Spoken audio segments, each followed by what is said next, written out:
सत श्री अकाल जी दा खालस टीवी देखने वाले देश दुनिया के साढ़े सारे दर्शकों का बहुत बहुत स्वागत है। पंजाब दीयां खास खबरों के खास बुलेटिन दे नाल मैं हरशरण कौर। अज 8 जून है, दिन बुधवार है। खबरों के इस खास बुलेटिन दे विच तुहानूं सारियां वड्डियां ताज़ा ते अहम खबरां दस्सांगे।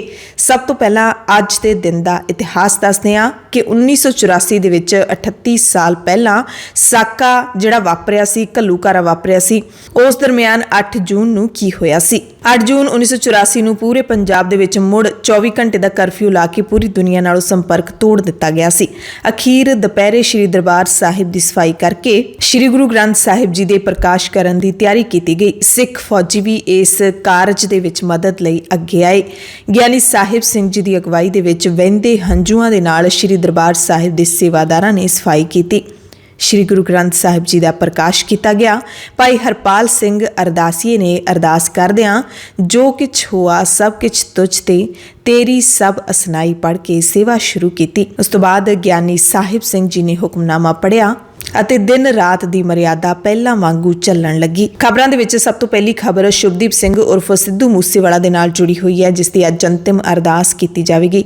मानसा की नवीं अनाज मंडी दे विच भोग पाए जाएंगे, जिस दरमियान वड्डी गिणती दे विच उन्हां दे प्रशंसकां दे पहुंचण की संभावना जताई जा रही है। मूसेवाले दे भोग संबंधी सुरक्षा के सख्त प्रबंध प्रशासन दे वल्लों कीते गए ने। भोग ते लंगर की सेवा लई परिवार वालों रसद पानी दिता गया है, जबकि लंगर पकाउण की सेवा श्रोमणी कमेटी के वल्लों की जा रही है। इस दौरान वख-वख समाज सेवी संस्थावां दे वल्लों दस्तारां दे लंगर भी लाए जाणगे। सिद्धू मूसेवाले नूं याद किया जाएगा, उसकी सोच नूं बचाउण दे लई ये लंगर लाए जाणगे, जिन्हां दे विच सरदारियां ट्रस्ट का लंगर सब तो वड्डा होवेगा। द खालस टीवी ते भोग समागमां की सारी कवरेज तुहानूं दिखाई जाएगी। कल श्री अकाल तख्त साहिब के कार्यकारी जथेदार ज्ञानी हरप्रीत सिंह जदों परिवार नूं मिले, गलबात की, दुख वंडाया तां मूसेवाले दे पिता बलकौर सिंह ने दस्सिया कि सिद्धू ने सिख राज ते भी एक गीत लिखिया सी। उसनूं गाउण की तैयारी भी चल रही सी, पर उस तो पहला ही सिद्धू मूसेवाला इस दुनिया तो चला गया। सो शुभदीप सिंह का लिखिया होया वो गीत कौन गावेगा, कोई गावेगा जां नहीं, उस गीत नूं उन्हां दे पिता जनतक करनगे जां नहीं, ये तां हुण समां ही दस्सेगा। तो इस तो पहला जिहड़ी जानकारी हुण तक आपां सारिआं नूं पता लग ही चुकी है कि सिद्धू मूसेवाले ने SYL गीत भी लिखिया सी ते गा चुकिया सी। उसनूं रिलीज़ करन दी जिहड़ी तरीक है वो छेती आउणी सी। जून 84 दे दिनां दे विच ही मूसेवाले ने ये गीत रिलीज़ करना सी। उस तो पहला ही वड्डा हादसा वापर गया। हालांकि उस गीत नूं हुण भी रिलीज़ किए जाण की संभावना है। भोग समागमां तो बाद मूसेवाले दे पिता इस संबंधी कोई फैसला लै सकदे ने। मूसेवाला कतलकांड दे नाल जुड़ियां वड्डियां खबरां तुहानूं अगे विस्तार दे विच दस्सांगे, पर एक होर जानकारी जिहड़ी ताज़ा मिली है वो केकड़े दे नाल जुड़ी हुई है। केकड़ा जिहड़ा कि पुलिस दे वल्लों परसों गिरफ्तार किया गया है। उसदे परिवार ने दस्सिया कि केकड़ा चिट्टा पीण दा आदी है। पिता बलदेव सिंह ने दस्सिया है कि नशे दा आदी है, कई दिन घर नहीं आउंदा। पुलिस नूं शक है कि केकड़ा ने ही सिद्धू मूसेवाले दा प्रशंसक बन के उसकी रैकी की सी। ये पिंड कालियांवाली दा ही रहण वाला है। कालियांवाली पिंड मानसा जिले का ही पिंड है ते CCTV फुटेज दे विच साफ हो चुकिया है कि सिद्धू मूसेवाला जदों घरों बाहर निकलिया सी हादसे वाले दिन, वारदात वाले दिन, तां केकड़ा उत्थे पहुंचिया होया सी। मूसेवाले दे घर दे बाहर पहुंचिया होया सी ते इसने मूसेवाला दे नाल सैल्फी भी लई सी। पिता बलदेव सिंह ने दस्सिया कि उसके 2 पुत्तर ने। वड्डा पुत्तर कतल केस विच जेल च बंद है ते दूसरा संदीप उर्फ केकड़ा हैरोइन दा नशा करदा है। कदे घरे आउंदा है। 10-12 दिन पहला वो घरे आया सी, इस तो बाद फिर किधरे चला गया सी। पिता ने दस्सिया कि उन्हां दी पत्नी दी यानी कि केकड़े दी मां दी मौत हो चुकी है। एक धी है जिसका विआह हो चुकिया है ते केकड़े दी मासी दा पिंड भी मूसा ही है ते केकड़ा मूसा पिंड जांदा रहिंदा सी। किसी मामले दे विच डब्बावाली दी अदालत ने केकड़ा दा गैर जमानती वारंट भी जारी किया होया। केकड़ा खिलाफ थाणा कालियांवाली दे विच नशा विरोधी एक्ट तहत होर भी कई केस दर्ज दस्से जा रहे हैं। केकड़े दे पिंड वालियां ने यानी कि कालियांवाली वासियां ने कहा कि जे केकड़े ने गुनाह किया है तां उसनूं सज़ा मिलनी चाहिदी है। जाहिर तौर ते गुनाहगारां नूं सज़ा मिलनी चाहिदी है, चाहे उन्होंने किसी भी तरह का गुनाह क्यों ना किया होवे। हुण मौसम की गल कर लैंदे आ तां पंजाब भट्ठ वांगू तप रहा है। गर्मी करके हुण पंजाब दे विच फिर तो जनजीवन प्रभावित होया है। तापमान 45 डिग्री तो भी टप चुकिया है। शहरां ते कस्बिਆਂ ਦੇ बाजार फिर तो सुन्ने हो गए ने। तड़के गर्मी पैनी शुरू हो जाती है। दोपहर तक तपश है जिहड़ी बहुत ज़्यादा वध जाती है। ਤੇ ਇੰਨੀ ਗਰਮੀ ਕਰਕੇ ਲੋਕਾਂ ਦਾ ਘਰੋਂ ਬਾਹਰ ਨਿਕਲਣਾ ਔਖਾ ਹੋਇਆ ਪਿਆ। ਮੌਸਮ ਵਿਭਾਗ ਮੁਤਾਬਿਕ ਅਗਲੇ 2 ਦਿਨਾਂ ਤੱਕ ਅਜਿਹਾ ਗਰਮ ਮੌਸਮ ਹੀ ਬਣਿਆ ਰਹੇਗਾ। ਹਾਲਾਂਕਿ ਕੁਝ ਥਾਵਾਂ ਤੇ ਅੱਜ ਤਾਪਮਾਨ ਕੁਝ ਘਟਣ ਦੀ ਆਸ ਜ਼ਰੂਰ ਹੈ, ਪਰ ਔਸਤ ਤਾਪਮਾਨ 44 ਤੋਂ 45 ਡਿਗਰੀ ਸੈਲਸੀਅਸ ਦੇ ਵਿਚਾਲੇ ਹੀ ਬਣਿਆ ਰਹੇਗਾ। ਖੇਤੀਬਾੜੀ ਯੂਨੀਵਰਸਿਟੀ ਲੁਧਿਆਣਾ ਦੇ ਮੌਸਮ ਬੁਲੇਟਿਨ ਦੇ ਮੁਤਾਬਿਕ ਮਾਨਸਾ ਤੋਂ ਇਲਾਵਾ ਬਠਿੰਡਾ, ਮੋਗਾ, ਮੁਕਤਸਰ, ਫਰੀਦਕੋਟ, ਫਾਜ਼ਿਲਕਾ, ਫਿਰੋਜ਼ਪੁਰ, ਲੁਧਿਆਣਾ, ਬਰਨਾਲਾ, ਸੰਗਰੂਰ, ਫਤਿਹਗੜ੍ਹ ਸਾਹਿਬ, ਪਟਿਆਲਾ, ਐਸ ਨਗਰ, ਜਲੰਧਰ, ਕਪੂਰਥਲਾ, ਤਰਨਤਾਰਨ ਅਤੇ ਅੰਮ੍ਰਿਤਸਰ ਦੇ ਵਿੱਚ 9 ਜੂਨ ਤੱਕ ਲੂ ਚੱਲਣ ਦੀ ਪੇਸ਼ੀਨਗੋਈ ਕੀਤੀ ਗਈ ਹੈ। 10 ਤੇ 11 ਤੱਕ ਵੀ ਸੂਬੇ ਵਿੱਚ ਕਿਧਰੇ ਹਵਾਵਾਂ ਚੱਲਣ ਦੀ ਕੋਈ ਉਮੀਦ ਦਿਖਾਈ ਨਹੀਂ ਦੇ ਰਹੀ। ਖੇਤੀਬਾੜੀ ਯੂਨੀਵਰਸਿਟੀ ਦੇ ਮੌਸਮ ਵਿਗਿਆਨੀਆਂ ਨੇ ਗਰਮੀ ਦੀ ਲਹਿਰ ਦੇ ਨਾਲ ਤੇਜ਼ ਗਰਮ ਹਵਾਵਾਂ ਕਾਰਨ ਕਿਸਾਨਾਂ ਨੂੰ ਸਲਾਹ ਦਿੱਤੀ ਹੈ ਕਿ ਉਹ ਫਸਲਾਂ ਨੂੰ ਲੋੜ ਮੁਤਾਬਿਕ ਪਾਣੀ ਲਾਉਂਦੇ ਰਹਿਣ। ਭਾਰਤੀ ਕਿਸਾਨ ਯੂਨੀਅਨ ਏਕਤਾ ਉਗਰਾਹਾਂ ਦੀ ਅਗਵਾਈ ਦੇ ਵਿੱਚ ਪਾਣੀ ਬਚਾਓ ਤੇ ਖੇਤੀ ਬਚਾਓ ਮੁਹਿੰਮ ਦੇ ਤਹਿਤ 7 ਜੂਨ ਨੂੰ ਦੂਜੇ ਦਿਨ ਵੀ ਰੋਸ ਮੁਜ਼ਾਹਰੇ ਕੀਤੇ ਗਏ। 18 ਜ਼ਿਲ੍ਹਿਆਂ ਦੇ ਵਿੱਚ ਇਸ ਮੁਹਿੰਮ ਦੇ ਤਹਿਤ ਰੋਸ ਪ੍ਰਦਰਸ਼ਨ ਕੀਤੇ ਗਏ, ਧਰਨੇ ਲਾਏ ਗਏ। ਮੁੱਖ ਮੰਤਰੀ ਦੇ ਸ਼ਹਿਰ ਸੰਗਰੂਰ ਤੋਂ ਖਬਰ ਹੈ, ਜਿੱਥੇ ਕਿਸਾਨਾਂ ਨੇ ਸਰਕਾਰ ਦੇ ਖਿਲਾਫ ਮੋਰਚਾ ਖੋਲ੍ਹਿਆ ਹੈ। ਗੰਨੇ ਦੀ ਅਦਾਇਗੀ ਦੀ ਮੰਗ ਨੂੰ ਲੈ ਕੇ ਕਿਸਾਨਾਂ ਨੇ ਇੱਥੇ ਪਹੁੰਚੇ ਹੋਏ ਵਿਧਾਇਕ ਜਸਵੰਤ ਸਿੰਘ ਗੱਜਣ ਮਾਜਰਾ ਨੂੰ ਘੇਰ ਲਿਆ। ਕਿਸਾਨਾਂ ਨੇ 1.5 ਘੰਟੇ ਤੱਕ ਵਿਧਾਇਕ ਨੂੰ ਗਲੀ ਦੇ ਵਿੱਚ ਬਿਠਾ ਕੇ ਰੱਖਿਆ। ਸੰਗਰੂਰ ਦੇ ਹਲਕਾ ਧੂਰੀ ਅਧੀਨ ਪੈਂਦੇ ਪਿੰਡ ਖੇੜੀ ਜੱਟਾਂ ਦੇ ਵਿੱਚ ਦੇਰ ਸ਼ਾਮ ਹਲਕਾ ਅਮਰਗੜ੍ਹ ਤੋਂ ਆਮ ਆਦਮੀ ਪਾਰਟੀ ਦੇ ਵਿਧਾਇਕ ਗੱਜਣ ਮਾਜਰਾ ਪਹੁੰਚੇ ਸਨ। ਇਸ ਤੋਂ ਪਹਿਲਾਂ ਕਿਸਾਨਾਂ ਨੇ 4 ਜੂਨ ਨੂੰ ਮਲੇਰਕੋਟਲਾ ਤੋਂ ਆਮ ਆਦਮੀ ਪਾਰਟੀ ਦੇ ਵਿਧਾਇਕ ਜਮੀਲ ਉਰ ਰਹਿਮਾਨ ਦਾ ਵੀ ਸੰਗਰੂਰ ਨੇੜੇ ਘਿਰਾਓ ਕੀਤਾ ਸੀ। ਕਿਸਾਨਾਂ ਨੇ ਦੱਸਿਆ ਕਿ ਖੰਡ ਮਿੱਲਾਂ ਵੱਲ ਕਿਸਾਨਾਂ ਦੀ ਗੰਨੇ ਦੀ ਅਦਾਇਗੀ ਕਰੀਬ 12 ਕਰੋੜ 21 ਲੱਖ ਰੁਪਏ ਬਕਾਇਆ ਰਹਿੰਦੀ ਹੈ। ਸਰਕਾਰ ਵੱਲ 1 ਕਰੋੜ 79 ਲੱਖ ਰੁਪਏ ਬਕਾਇਆ ਨੇ। 60 ਲੱਖ ਰੁਪਏ ਤਾਂ ਪਿਛਲੇ ਸਾਲ ਦੇ ਹੀ ਬਕਾਇਆ ਨੇ। ਕੁੱਲ 14 ਕਰੋੜ ਰੁਪਏ ਤੋਂ ਵੱਧ ਦੀ ਰਾਸ਼ੀ ਦੇਣ ਵਾਲੀ ਪਈ ਹੈ, ਪਰ ਸਰਕਾਰ ਦੇ ਵੱਲੋਂ ਕਹਿੰਦੇ ਬਕਾਇਆ ਰਾਸ਼ੀ ਦਿਵਾਉਣ ਦੇ ਵਿੱਚ ਕੋਈ ਕਾਰਵਾਈ ਨਹੀਂ ਕੀਤੀ ਜਾ ਰਹੀ। ਇਸ ਦੇ ਰੋਸ ਵਜੋਂ ਲੰਘੀ 2 ਮਈ ਤੋਂ ਮੁੱਖ ਮੰਤਰੀ ਦੇ ਧੂਰੀ ਸਥਿਤ ਦਫ਼ਤਰ ਦੇ ਮੂਹਰੇ ਪੱਕਾ ਰੋਸ ਧਰਨਾ ਲੱਗਿਆ ਹੋਇਆ ਤੇ ਇਸੇ ਰੋਸ ਧਰਨੇ ਵਾਲੇ ਕਿਸਾਨ ਨੇ ਜਿਹੜੇ ਉਹ ਵੱਖ-ਵੱਖ ਥਾਵਾਂ ਤੇ ਇਸ ਤਰ੍ਹਾਂ ਦੇ ਰੋਸ ਪ੍ਰਦਰਸ਼ਨ ਨੇ ਜਿਹੜੇ ਉਹ ਕਰ ਰਹੇ ਨੇ। ਗੱਜਣ ਮਾਜਰਾ ਜਿਨ੍ਹਾਂ ਨੂੰ 1.5 ਘੰਟਾ ਕਿਸਾਨਾਂ ਨੇ ਬਿਠਾ ਕੇ ਰੱਖਿਆ, ਉਹਨਾਂ ਨੇ ਭਰੋਸਾ ਦਿਵਾਇਆ ਕਿਸਾਨਾਂ ਨੂੰ ਕਿ 8 ਜੂਨ ਨੂੰ ਸਵੇਰੇ 10 ਵਜੇ ਯਾਨੀ ਕਿ ਅੱਜ ਸਵੇਰੇ 10 ਵਜੇ ਧੂਰੀ ਵਿਖੇ ਚੱਲ ਰਹੇ ਧਰਨੇ ਦੇ ਵਿੱਚ ਉਹ ਪਹੁੰਚਣਗੇ, ਮਿਲ ਬਹਿ ਕੇ ਗੰਨੇ ਦੀ ਬਕਾਇਆ ਰਾਸ਼ੀ ਦਿਵਾਉਣ ਲਈ ਗੱਲਬਾਤ ਕਰਨਗੇ। ਇਸ ਭਰੋਸੇ ਤੋਂ ਬਾਅਦ ਕਿਸਾਨਾਂ ਨੇ 2 ਘੰਟਿਆਂ ਤੋਂ ਬਾਅਦ ਰਾਤ ਕਰੀਬ 8:30 ਵਜੇ ਵਿਧਾਇਕ ਦਾ ਘਿਰਾਓ ਖਤਮ ਕੀਤਾ। ਕਿਸਾਨਾਂ ਨੇ ਚੇਤਾਵਨੀ ਵੀ ਦਿੱਤੀ ਹੈ ਕਿ ਜੇ ਗੰਨੇ ਦੀ ਬਕਾਇਆ ਰਾਸ਼ੀ ਛੇਤੀ ਜਾਰੀ ਨਾ ਹੋਈ ਤਾਂ ਲੋਕ ਸਭਾ ਦੀ ਜ਼ਿਮਨੀ ਚੋਣ ਦੌਰਾਨ ਆਮ ਆਦਮੀ ਪਾਰਟੀ ਦੇ ਉਮੀਦਵਾਰ, ਮੰਤਰੀਆਂ ਤੇ ਵਿਧਾਇਕਾਂ ਦਾ ਕਾਲੀਆਂ ਝੰਡੀਆਂ ਦੇ ਨਾਲ ਪਿੰਡ-ਪਿੰਡ ਵਿੱਚ ਘਿਰਾਓ ਕੀਤਾ ਜਾਊਗਾ। ਇਸੇ ਤਰ੍ਹਾਂ ਸੰਗਰੂਰ ਜ਼ਿਲ੍ਹੇ ਦੇ ਵਿੱਚ ਕੱਚੇ ਅਧਿਆਪਕਾਂ ਦਾ ਟੈਂਕੀ ਤੇ ਸੰਘਰਸ਼ ਲਗਾਤਾਰ ਜਾਰੀ ਹੈ। ਦਿੱਲੀ ਲੁਧਿਆਣਾ ਹਾਈਵੇ ਤੇ ਕੱਲ ਚੱਕਾ ਜਾਮ ਕਰਕੇ ਇਹਨਾਂ ਨੇ ਪੰਜਾਬ ਸਰਕਾਰ ਦੇ ਖਿਲਾਫ ਰੋਸ ਮੁਜ਼ਾਹਰਾ ਕੀਤਾ। ਇਸੇ ਤਰ੍ਹਾਂ ਸੰਗਰੂਰ ਦੇ ਵਿੱਚ ਪੰਜਾਬ ਪੁਲਿਸ ਦੀ ਭਰਤੀ ਪ੍ਰਕਿਰਿਆ ਨੂੰ ਪੂਰਾ ਕਰਨ ਸੰਬੰਧੀ ਜਿਹੜਾ ਪੱਕਾ ਮੋਰਚਾ ਲੱਗਿਆ ਹੋਇਆ ਉਹ ਵੀ ਲਗਾਤਾਰ ਜਾਰੀ ਹੈ। ਉਸ ਧਰਨੇ ਦੇ ਵਿੱਚ ਸ਼ਾਮਲ ਕੁੜੀਆਂ ਵੀ ਪਾਣੀ ਵਾਲੀ ਟੈਂਕੀ ਤੇ ਚੜੀਆਂ ਹੋਈਆਂ ਨੇ। ਪੰਜਾਬ ਦੇ ਵਿੱਚ ਤਹਿਸੀਲਦਾਰਾਂ ਦੀ ਸਮੂਹਿਕ ਛੁੱਟੀ ਵੀ ਚੱਲ ਰਹੀ ਹੈ, ਯਾਨੀ ਕਿ ਹੜਤਾਲ ਚੱਲ ਰਹੀ ਹੈ ਤੇ ਅੱਜ ਵੀ ਇਸੇ ਤਰ੍ਹਾਂ ਤਹਿਸੀਲਦਾਰ ਛੁੱਟੀ ਤੇ ਰਹਿਣਗੇ, ਜਿਸ ਕਾਰਨ ਕੰਮਕਾਰ ਠੱਪ ਹੋਇਆ ਪਿਆ ਹੈ। ਰਜਿਸਟਰੀਆਂ ਕਰਨ ਦੇ ਮਾਮਲੇ ਦੇ ਵਿੱਚ ਮੁਅੱਤਲ ਕੀਤੇ ਗਏ 2 ਤਹਿਸੀਲਦਾਰਾਂ ਤੇ 1 ਨਾਇਬ ਤਹਿਸੀਲਦਾਰ ਦੀ ਬਹਾਲੀ ਦੇ ਲਈ ਤਹਿਸੀਲਦਾਰਾਂ ਦੇ ਵੱਲੋਂ ਕੰਮ ਠੱਪ ਕੀਤਾ ਗਿਆ ਹੈ ਤੇ ਲੋਕਾਂ ਦੇ ਕੰਮ ਜ਼ਰੂਰ ਖੜ ਗਏ ਨੇ। ਕੱਲ ਪੰਜਾਬ ਦੀਆਂ ਮਜ਼ਦੂਰ ਜਥੇਬੰਦੀਆਂ ਦੇ ਲੀਡਰਾਂ ਨੇ ਮੁੱਖ ਮੰਤਰੀ ਭਗਵੰਤ ਸਿੰਘ ਮਾਨ ਦੇ ਨਾਲ ਚੰਡੀਗੜ੍ਹ ਦੇ ਵਿੱਚ ਮੁਲਾਕਾਤ ਕੀਤੀ ਤੇ ਹੁਣ ਉਹਨਾਂ ਦੀ ਮੁਲਾਕਾਤ ਪੰਚਾਇਤ ਮੰਤਰੀ ਦੇ ਨਾਲ ਵੀ ਹੋਵੇਗੀ। ਮੀਟਿੰਗ ਤੋਂ ਬਾਅਦ ਜਥੇਬੰਦੀ ਦੇ ਲੀਡਰਾਂ ਨੇ ਦੱਸਿਆ ਹੈ ਕਿ ਮੁੱਖ ਮੰਤਰੀ ਨੇ ਭਰੋਸਾ ਦਿਵਾਇਆ ਹੈ ਕਿ ਪੰਚਾਇਤੀ ਤੇ ਸ਼ਾਮਲਾਟ ਜ਼ਮੀਨਾਂ ਤੇ ਰਹਿੰਦੇ ਮਜ਼ਦੂਰਾਂ ਤੇ ਹੋਰ ਲੋਕਾਂ ਨੂੰ ਉਜਾੜਿਆ ਨਹੀਂ ਜਾਵੇਗਾ। ਉਹਨਾਂ ਮਜ਼ਦੂਰਾਂ ਦੀ ਉਜਰਤ ਵਧਾਉਣ ਸੰਬੰਧੀ ਵੀ ਲੇਬਰ ਕਮਿਸ਼ਨਰ ਦੀ ਹਾਜ਼ਰੀ ਵਿੱਚ ਢੁਕਵੇਂ ਕਦਮ ਚੁੱਕਣ ਦਾ ਭਰੋਸਾ ਦਿੱਤਾ ਹੈ। ਮੁੱਖ ਮੰਤਰੀ ਨੇ ਮਜ਼ਦੂਰਾਂ ਦੀਆਂ ਹੋਰ ਮੰਗਾਂ ਨੂੰ ਹੱਲ ਕਰਨ ਦਾ ਵੀ ਭਰੋਸਾ ਦਿੱਤਾ ਹੈ। ਉਹਨਾਂ ਨੇ ਝੋਨਾ ਲਵਾਈ ਦੀ ਰੇਟਾਂ ਸੰਬੰਧੀ ਕੁਝ ਪਿੰਡਾਂ ਦੇ ਵਿੱਚ ਮਜ਼ਦੂਰਾਂ ਦੇ ਬਾਈਕਾਟ ਦੇ ਫੈਸਲੇ ਨੂੰ ਮੰਦਭਾਗਾ ਦੱਸਦਿਆਂ ਡੀਸੀਆਂ ਰਾਹੀਂ ਇਸ ਵਰਤਾਰੇ ਨੂੰ ਰੋਕਣ ਦੀ ਹਦਾਇਤ ਵੀ ਕੀਤੀ ਹੈ। ਉਧਰ ਲੁਧਿਆਣਾ ਦੇ ਵਿੱਚ ਸ਼ਾਹੀ ਇਮਾਮ ਪੰਜਾਬ ਮੌਲਾਨਾ ਮੁਹੰਮਦ ਉਸਮਾਨ ਰਹਿਮਾਨ ਲੁਧਿਆਣਵੀ ਨੇ 10 ਜੂਨ ਯਾਨੀ ਕਿ ਪਰਸੋਂ ਨੂੰ ਸੂਬਾ ਭਰ ਦੇ ਵਿੱਚ ਗੁਸਤਾਖ ਰਸੂਲ ਖਿਲਾਫ ਰੋਸ ਮੁਜ਼ਾਹਰੇ ਕਰਨ ਦਾ ਐਲਾਨ ਕੀਤਾ ਹੈ। ਸ਼ਾਹੀ ਇਮਾਮ ਨੇ ਦੱਸਿਆ ਕਿ ਬੀਜੇਪੀ ਦੀ ਸਾਬਕਾ ਬੁਲਾਰਾ ਨੂਪੁਰ ਸ਼ਰਮਾ ਤੇ ਸਾਬਕਾ ਮੀਡੀਆ ਇੰਚਾਰਜ ਨਵੀਨ ਜਿੰਦਲ ਦੇ ਖਿਲਾਫ ਹੁਣ ਤੱਕ ਕੋਈ ਵੀ ਕੇਸ ਦਰਜ ਨਹੀਂ ਕੀਤਾ ਗਿਆ, ਨਾ ਹੀ ਉਹਨਾਂ ਨੂੰ ਗ੍ਰਿਫਤਾਰ ਕੀਤਾ ਗਿਆ, ਬਲਕਿ ਉਹਨਾਂ ਨੂੰ ਸੁਰੱਖਿਆ ਦੇ ਦਿੱਤੀ ਗਈ ਹੈ। ਜਦਕਿ ਨੂਪੁਰ ਸ਼ਰਮਾ ਦੇ ਵੱਲੋਂ ਬੋਲੇ ਗਏ ਸ਼ਬਦ ਇਹ ਸਾਬਿਤ ਕਰਦੇ ਨੇ ਕਿ ਉਹਨਾਂ ਦੇ ਦਿਲ ਵਿੱਚ ਦੇਸ਼ ਦੇ ਘੱਟ ਗਿਣਤੀਆਂ ਦੇ ਲਈ ਕੀ ਭਰਿਆ ਹੋਇਆ। ਸ਼ਾਹੀ ਇਮਾਮ ਨੇ ਪੰਜਾਬ ਭਰ ਦੀਆਂ ਸਾਰੀਆਂ ਮਸੀਤਾਂ ਦੇ ਇਮਾਮ ਸਾਹਿਬਾਨ, ਪ੍ਰਧਾਨਾਂ ਤੇ ਸਾਰੇ ਮੁਸਲਮਾਨਾਂ ਨੂੰ ਕਿਹਾ ਹੈ ਕਿ ਸ਼ੁੱਕਰਵਾਰ ਨੂੰ ਰੋਸ ਮੁਜ਼ਾਹਰੇ ਆਪੋ ਆਪਣੇ ਇਲਾਕਿਆਂ ਦੇ ਵਿੱਚ ਕੀਤੇ ਜਾਣ। ਇੱਕ ਵੱਡੀ ਖਬਰ ਘੱਲੂਘਾਰਾ ਦਿਵਸ ਦੇ ਨਾਲ ਜੁੜੀ ਹੋਈ ਤੁਹਾਨੂੰ ਦੱਸ ਦਿੰਦੇ ਹਾਂ। ਸ਼੍ਰੀ ਅਕਾਲ ਤਖਤ ਸਾਹਿਬ ਦੇ ਨੇੜੇ ਰੈਫਰੈਂਡਮ ਜ਼ਿੰਦਾਬਾਦ ਤੇ ਖਾਲਿਸਤਾਨ ਜ਼ਿੰਦਾਬਾਦ ਦੇ ਨਾਅਰੇ ਲਾਉਣ ਦੇ ਦੋਸ਼ ਹੇਠ 2 ਨੌਜਵਾਨਾਂ ਨੂੰ ਗ੍ਰਿਫਤਾਰ ਕੀਤਾ ਗਿਆ ਹੈ। ਅੰਮ੍ਰਿਤਸਰ ਪੁਲਿਸ ਨੇ ਗ੍ਰਿਫਤਾਰ ਕੀਤੇ ਗਏ ਨੌਜਵਾਨਾਂ ਦੀ ਪਛਾਣ ਮਨਜੀਤ ਸਿੰਘ ਉਰਫ ਬਾਬਾ ਵਾਸੀ ਪਿੰਡ ਜੌੜ ਗੁਰਦਾਸਪੁਰ ਅਤੇ ਸੌਦਾਗਰ ਸਿੰਘ ਉਰਫ ਸੌਦਾਗਰ ਵਾਸੀ ਪਿੰਡ ਵਿਰਕ ਲੁਧਿਆਣਾ ਦੇ ਵਜੋਂ ਦੱਸੀ ਹੈ। ਇਹ ਕੇਸ ਗਲਿਆਰਾ ਚੌਂਕੀ ਦੇ ਸਬ ਇੰਸਪੈਕਟਰ ਪਰਮਜੀਤ ਸਿੰਘ ਦੀ ਸ਼ਿਕਾਇਤ ਦੇ ਦਰਜ ਹੋਇਆ ਹੈ। ਇਹਨਾਂ ਦੀ ਇੱਕ ਵੀਡੀਓ ਸੋਸ਼ਲ ਮੀਡੀਆ ਤੇ ਵਾਇਰਲ ਹੋਈ ਸੀ, ਜਿਸ ਨੂੰ ਦੇਖਣ ਤੋਂ ਬਾਅਦ ਪੁਲਿਸ ਨੇ ਦੋਵਾਂ ਨੂੰ ਗ੍ਰਿਫਤਾਰ ਕਰ ਲਿਆ ਹੈ ਤੇ ਨਾਅਰੇ ਲਾਉਣ ਦੇ ਦੋਸ਼ ਹੇਠ ਇਹਨਾਂ ਨੌਜਵਾਨਾਂ ਨੂੰ ਕਿੰਨਾ ਸਮਾਂ ਜੇਲ੍ਹ ਦੇ ਵਿੱਚ ਸੜਨਾ ਪਵੇਗਾ, ਕੋਈ ਇਹਨਾਂ ਦੀ ਪੈਰਵਾਈ ਵੀ ਕਰੇਗਾ ਜਾਂ ਨਹੀਂ, ਇਸ ਬਾਰੇ ਕੁਝ ਨਹੀਂ ਕਿਹਾ ਜਾ ਸਕਦਾ। ਪੰਜਾਬ ਦੇ ਟਰਾਂਸਪੋਰਟ ਮੰਤਰੀ ਦੇ ਨਾਲ ਮੀਟਿੰਗ ਤੋਂ ਬਾਅਦ ਬੱਸਾਂ ਦੀ ਹੜਤਾਲ ਮੁਲਤਵੀ ਕਰ ਦਿੱਤੀ ਗਈ ਹੈ। ਕਈ ਮੰਗਾਂ ਤੇ ਸਹਿਮਤੀ ਬਣ ਗਈ ਹੈ ਤੇ ਬਾਕੀ ਰਹਿੰਦੀਆਂ ਮੰਗਾਂ ਤੇ ਵੀ ਮੁੜ ਵਿਚਾਰ ਕਰਨ ਦਾ ਮੰਤਰੀ ਜੀ ਨੇ ਭਰੋਸਾ ਦਿੱਤਾ ਹੈ। ਪੰਜਾਬ ਦੇ ਵਿੱਚ ਪੰਜਾਬ रोडवेज पन बस ते PRTC कॉन्ट्रैक्ट वर्करस यूनियन दे वल्लों 8, 9 ते 10 जून नूं हड़ताल का ऐलान किया गया सी, यानी कि अज हड़ताल शुरू होनी सी, पर इस तो पहला ही कल मंत्री जी ने इन्हां नूं मीटिंग दे लई बुला लिया। मीटिंग तो बाद हड़ताल मुलतवी की गई है, रद्द नहीं की गई। मंत्री ने मुख मंत्री नाल सारियां मंगां संबंधी विचार करके हल कढण दा भरोसा दिता। डेटा एंट्री ऑपरेटरां दी तनख्वाह वाधे संबंधी रिकॉर्ड मंगवा के अधिकारियों नूं अगली मीटिंग विच इह मसला हल करन दी हदायत भी की गई। एडवांस बुकरां दी तनख्वाह भी नियमां मुताबिक फिक्स करन संबंधी विभाग नूं हदायत की गई। मंत्री दे कहण ते हड़ताल मुलतवी तां कर दित्ती गई है, पर इन्हां ने नाल ही इह भी चेतावनी दित्ती है कि जे मंगां ना मन्नियां तां असीं अपना संघर्ष शुरू करांगे, जिहड़ा कि रद्द नहीं होया है। संगरूर जिमनी चोण नूं लैके 5 उम्मीदवारां दे कागज रद्द हो चुके ने। मुख सियासी धिरां दे उम्मीदवारां सने 16 जणिਆਂ दे कागज सही पाए गए ने।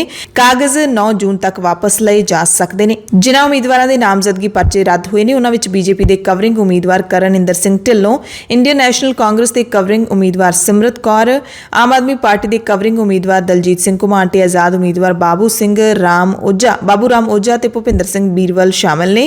इन्हां 5 दे पर्चे त्रुटियां करके रद्द किए गए ने। PPSC यानी कि पंजाब लोक सेवा कमिशन दे वल्लों ਵੱਖ-ਵੱਖ असामियां दे लई इम्तिहान ਦੀਆਂ तरीकां जारी कर दित्तियां गईਆਂ ने। जे कोई ਵੱਡਾ ਕਾਰਨ ਸਾਹਮਣੇ नहीं आउंदा ते तरीकां पक्कीਆਂ हो जाणगीਆਂ। पेपर ਲਈ एडमिट कार्ड 5 दिन पहला तुसीं डाउनलोड कर सकते हो। पंजाब स्कूल सिक्ख्या बोर्ड च प्रिंसीपल ग्रुप ए असामियां दे लई पेपर 24 जुलाई ਨੂੰ 11 ਵਜੇ ਤੋਂ 1 ਵਜੇ तक ਹੋਵੇਗਾ। पशु पालन ते डायरी विभाग ਦੇ ਵੈਟਰਨਰੀ ਅਫਸਰਾਂ ਦੇ ਲਈ 21 ਅਗਸਤ ਨੂੰ पेपर 11 ਤੋਂ 1 ਵਜੇ तक ਹੋਵੇਗਾ। ਇਸ ਦੇ ਨਾਲ ਹੀ ਸਹਿਕਾਰੀ ਵਿਭਾਗ ਦੇ ਸਹਿਕਾਰੀ ਸਭਾ ਦੇ ਇੰਸਪੈਕਟਰਾਂ ਦੇ ਲਈ 20 ਨਵੰਬਰ ਨੂੰ 12 ਤੋਂ 2 ਵਜੇ तक पेपर ਹੋਊਗਾ। ਗ੍ਰਹਿ ਤੇ ਜਸਟਿਸ ਵਿਭਾਗ ਦੇ ਡਿਪਟੀ ਜ਼ਿਲ੍ਹਾ ਅਟਾਰਨੀ ਗਰੁੱਪ A ਦੇ ਲਈ पेपर 18 ਦਸੰਬਰ ਨੂੰ 11 ਤੋਂ 1 ਵਜੇ तक ਹੋਵੇਗਾ। ਮੋਹਾਲੀ ਜ਼ਿਲ੍ਹੇ ਦੇ ਕੁਰਾਲੀ ਦੇ ਮਾਜਰੀ ਬਲਾਕ ਦੀ ਸਬ ਤਹਿਸੀਲ ਦੇ ਵਿੱਚ 2 ਵਕੀਲਾਂ ਦੇ ਖਿਲਾਫ ਧਾਰਮਿਕ ਪੋਥੀਆਂ ਨੂੰ ਸਤਿਕਾਰ ਨਾ ਦੇਣ ਦੇ ਕਾਰਨ ਕੇਸ ਦਰਜ ਕੀਤਾ ਗਿਆ ਹੈ। ਇਹਨਾਂ 2 ਵਕੀਲਾਂ ਦੇ ਵੱਲੋਂ SGPC ਦੀ ਪ੍ਰਵਾਨਗੀ ਤੋਂ ਬਿਨਾਂ ਗੁਰਬਾਣੀ ਦੇ ਅਰਥ ਕਰਨ ਅਤੇ ਸ੍ਰੀ ਗੁਰੂ ਗ੍ਰੰਥ ਸਾਹਿਬ ਜੀ ਦੀਆਂ ਪੋਥੀਆਂ ਨੂੰ ਸਤਿਕਾਰ ਸਹਿਤ ਨਾ ਰੱਖਣ ਦਾ ਮਾਮਲਾ ਸਾਹਮਣੇ ਆਇਆ ਹੈ। SGPC ਤੇ ਪ੍ਰਸ਼ਾਸਨਿਕ ਅਧਿਕਾਰੀ ਇਸ ਦੀ ਸੂਚਨਾ ਮਿਲਣ ਤੇ ਮੌਕੇ ਤੇ ਪਹੁੰਚੇ ਤਾਂ ਦੇਖਿਆ ਕਿ ਸਬ ਤਹਿਸੀਲ ਮਾਜਰੀ ਦੇ ਇੱਕ ਕੈਬਨ ਦੇ ਵਿੱਚ ਬੈਠੇ 2 ਕਲੀਨ ਸ਼ੇਵ ਵਕੀਲਾਂ ਨੇ ਗੁਰੂ ਗ੍ਰੰਥ ਸਾਹਿਬ ਜੀ ਦੀਆਂ ਸੈਂਚੀਆਂ ਗੈਰ ਸਤਿਕਾਰਿਤ ਢੰਗ ਦੇ ਨਾਲ ਰੱਖੀਆਂ ਹੋਈਆਂ ਸੀ। ਉਹਨਾਂ ਨੂੰ ਪੜਨ ਵੇਲੇ ਵਕੀਲਾਂ ਦੇ ਵੱਲੋਂ ਨਾ ਹੀ ਤਾਂ ਸਿਰ ਢੱਕਿਆ ਜਾਂਦਾ ਸੀ ਤੇ ਨਾ ਹੀ ਜੋੜੇ ਖੋਲੇ ਜਾਂਦੇ ਸਨ। ਇਸ ਸੰਬੰਧੀ ਜੋ ਵਕੀਲਾਂ ਨੂੰ ਪੁੱਛਿਆ ਗਿਆ ਤਾਂ ਉਹਨਾਂ ਦੱਸਿਆ ਕਿ ਹਾਈ ਕੋਰਟ ਦੇ ਇੱਕ ਵਕੀਲ ਨੇ ਉਹਨਾਂ ਨੂੰ ਗੁਰਬਾਣੀ ਦੇ ਅਰਥਾਂ ਦਾ ਕੰਮ ਦਿੱਤਾ ਹੈ, ਪਰ ਇਸ ਬਾਰੇ ਉਹ SGPC ਦੀ ਕੋਈ ਵੀ ਪ੍ਰਵਾਨਗੀ ਨਹੀਂ ਦਿਖਾ ਸਕੇ। ਇਸ ਸੰਬੰਧੀ ਕਾਰਵਾਈ ਕਰਦਿਆਂ ਪੁਲਿਸ ਨੇ ਜਗਤਾਰ ਸਿੰਘ ਤੀੜਾ ਤੇ ਜਗਤਾਰ ਸਿੰਘ ਚੰਦਪੁਰ ਦੇ ਖਿਲਾਫ ਕੇਸ ਦਰਜ ਕਰ ਲਿਆ ਹੈ। SGPC ਦੀ ਕਮੇਟੀ ਦੇ ਵੱਲੋਂ ਰਿਪੋਰਟ ਸ਼੍ਰੀ ਅਕਾਲ ਤਖਤ ਸਾਹਿਬ ਨੂੰ ਵੀ ਭੇਜੀ ਜਾਵੇਗੀ। ਤੇ ਉਧਰ ਆਮ ਆਦਮੀ ਪਾਰਟੀ ਦੇ ਰਾਜ ਸਭਾ ਮੈਂਬਰ ਰਾਘਵ ਚੱਡਾ ਦਸਤਾਰ ਸੰਬੰਧੀ ਦਿੱਤੇ ਇੱਕ ਬਿਆਨ ਨੂੰ ਲੈ ਕੇ ਘਿਰ ਗਏ ਨੇ। ਸ਼੍ਰੋਮਣੀ ਅਕਾਲੀ ਦਲ ਅੰਮ੍ਰਿਤਸਰ ਨੇ ਰਾਘਵ ਚੱਡਾ ਦੇ ਵੱਲੋਂ ਇੱਕ ਇੰਟਰਵਿਊ ਦੌਰਾਨ ਦਸਤਾਰ ਤੇ ਦਿੱਤੇ ਬਿਆਨ ਦਾ ਗੰਭੀਰ ਨੋਟਿਸ ਲਿਆ ਹੈ ਤੇ ਧਾਰਮਿਕ ਭਾਵਨਾਵਾਂ ਨੂੰ ਠੇਸ ਪਹੁੰਚਾਉਣ ਦੇ ਦੋਸ਼ ਤਹਿਤ ਚੱਡਾ ਖਿਲਾਫ ਕਾਰਵਾਈ ਦੀ ਮੰਗ ਕੀਤੀ ਹੈ। ਅਕਾਲੀ ਦਲ ਅੰਮ੍ਰਿਤਸਰ ਦੇ ਪ੍ਰਧਾਨ ਸਿਮਰਨਜੀਤ ਸਿੰਘ ਮਾਨ ਦੇ ਪੁੱਤਰ ਅਤੇ ਪਾਰਟੀ ਦੇ ਲੀਡਰ ਮਾਨ ਸਿੰਘ ਮਾਨ ਨੇ ਦੱਸਿਆ ਕਿ ਰਾਘਵ ਚੱਡਾ ਨੇ ਇੱਕ ਇੰਟਰਵਿਊ ਦੌਰਾਨ ਦਸਤਾਰ ਤੇ ਬਿਆਨ ਦਿੰਦਿਆਂ ਕਿਹਾ ਸੀ ਕਿ ਭਗਵੰਤ ਮਾਨ ਰੈਲੀ ਖਤਮ ਕਰਕੇ ਜਦੋਂ ਘਰ ਆਉਂਦੇ ਸੀ ਦਸਤਾਰ ਉਤਾਰਦੇ ਸੀ ਤਾਂ ਮੱਥੇ ਵਿੱਚੋਂ ਖੂਨ ਨਿਕਲਦਾ ਸੀ। ਪੱਗ ਬੰਨਣ ਕਰਕੇ ਮੱਥੇ ਵਿੱਚ ਖੂਨ ਜੰਮ ਜਾਂਦਾ ਸੀ। ਉਹਨਾਂ ਕਿਹਾ ਕਿ ਮੱਥੇ ਤੇ ਖੂਨ ਜੰਮਣ ਦੇ ਲਈ ਪੱਗ ਨੂੰ ਦੋਸ਼ੀ ਠਹਿਰਾਇਆ ਗਿਆ ਹੈ ਰਾਘਵ ਚੱਡਾ ਦੇ ਵੱਲੋਂ, ਜੋ ਕਿ ਠੀਕ ਨਹੀਂ ਹੈ ਕਿਉਂਕਿ ਸਿੱਖ ਰੋਜ਼ਾਨਾ ਦਸਤਾਰ ਸਜਾਉਂਦੇ ਨੇ। ਸਰਦੀ ਦੇ ਮੌਸਮ ਵਿੱਚ ਤਾਂ 24 ਘੰਟੇ ਪੱਗ ਬੰਨ੍ਹ ਕੇ ਰੱਖਦੇ ਨੇ। ਪੱਗ ਬੰਨਣ ਨਾਲ ਕਹਿੰਦੇ ਸਾਡੇ ਮੱਥੇ 'ਚ ਤਾਂ ਕਦੇ ਖੂਨ ਨਹੀਂ ਨਿਕਲਿਆ। ਉਹਨਾਂ ਇਹ ਵੀ ਕਿਹਾ ਕਿ ਪੱਗ ਤਾਂ ਹਿੰਦੂ ਤੇ ਮੁਸਲਮਾਨ ਭਾਈਚਾਰੇ ਦੇ ਲੋਕ ਵੀ ਬੰਨ੍ਹਦੇ ਨੇ। ਰਾਘਵ ਚੱਡਾ ਨੂੰ ਪੱਗ ਦੇ ਨਾਲ ਕੀ ਤਕਲੀਫ ਹੈ? ਉਹਨਾਂ ਕਿਹਾ ਕਿ ਪੱਗ ਤੇ ਦਿੱਤੇ ਰਾਘਵ ਚੱਡੇ ਦੇ ਬਿਆਨ ਨੂੰ ਚੁਣੌਤੀ ਦੇਵਾਂਗੇ। ਜ਼ਿਲ੍ਹਾ ਪੁਲਿਸ ਨੂੰ ਸ਼ਿਕਾਇਤ ਕੀਤੀ ਜਾ ਰਹੀ ਹੈ। ਪੰਜਾਬ ਸਰਕਾਰ ਦੀ ਇੱਕ ਹੋਰ ਵੱਡੀ ਖਬਰ ਤੁਹਾਨੂੰ ਦੱਸ ਦਿੰਦੇ ਹਾਂ। ਜ਼ਮੀਨ ਬਚਾਓ ਮੁਹਿੰਮ ਦੇ ਤਹਿਤ ਆਮ ਆਦਮੀ ਪਾਰਟੀ ਦੀ ਸਰਕਾਰ ਰਸੂਖਵਾਨਾਂ ਦੇ ਛੇਤੀ ਭੇਦ ਖੋਲੇਗੀ ਤੇ ਇਹ ਭੇਦ ਉਸੇ ਰਿਪੋਰਟ ਦੇ ਜ਼ਰੀਏ ਖੋਲੇ ਜਾਣਗੇ ਜਿਸ ਦੀ ਹੁਣ ਤੱਕ ਸੁਖਪਾਲ ਸਿੰਘ ਖਹਿਰਾ ਗੱਲ ਕਰਦੇ ਰਹੇ ਨੇ, ਮੰਗ ਕਰਦੇ ਰਹੇ ਨੇ ਕਿ ਜਸਟਿਸ ਕੁਲਦੀਪ ਸਿੰਘ ਦੀ ਰਿਪੋਰਟ ਚੱਕ ਕੇ ਦੇਖ ਲਓ, ਤੁਹਾਨੂੰ ਬਹੁਤ ਕੁਝ ਮਿਲੂਗਾ। ਤੇ ਹੁਣ ਪੰਚਾਇਤ ਮੰਤਰੀ ਕੁਲਦੀਪ ਸਿੰਘ ਧਾਲੀਵਾਲ ਨੇ ਕਿਹਾ ਕਿ ਜਸਟਿਸ ਕੁਲਦੀਪ ਸਿੰਘ ਟ੍ਰਿਬਿਊਨਲ ਦੀ ਰਿਪੋਰਟ ਨਸ਼ਰ ਕਰਨ ਲਈ ਕਾਨੂੰਨੀ ਨੁਕਤਿਆਂ ਦੀ ਸਮੀਖਿਆ ਕਰ ਲਈ ਗਈ ਹੈ, ਜਿਸ ਤੋਂ ਬਾਅਦ ਰਿਪੋਰਟਾਂ ਜਨਤਕ ਕੀਤੀਆਂ ਜਾਣਗੀਆਂ ਤਾਂ ਜੋ ਪੰਜਾਬ ਦੇ ਲੋਕਾਂ ਸਾਹਮਣੇ ਸੱਚ ਆ ਸਕੇ। ਉਹਨਾਂ ਕਿਹਾ ਕਿ ਸਰਕਾਰ ਨੇ ਨਾਜਾਇਜ਼ ਕਬਜ਼ੇ ਹਟਾਉਣ ਲਈ ਮਿੱਥੇ ਟੀਚੇ ਦਾ ਪਹਿਲਾ ਪੜਾਅ ਵੀ ਮੁਕੰਮਲ ਕਰ ਲਿਆ ਹੈ ਤੇ ਹੁਣ ਆਪ ਸਰਕਾਰ ਪਹਾੜਾਂ ਦੀ ਜੜ ਵਿੱਚ ਪੰਚਾਇਤੀ ਸ਼ਾਮਲਾਟਾਂ ਨੱਪਣ ਵਾਲੇ ਰਸੂਖਵਾਨਾਂ ਦੇ ਨਾਮ ਨਸ਼ਰ ਕਰੇਗੀ, ਜਿਨ੍ਹਾਂ ਬਾਰੇ ਹੁਣ ਤੱਕ ਭੇਤ ਹੀ ਬਣਿਆ ਹੋਇਆ ਸੀ।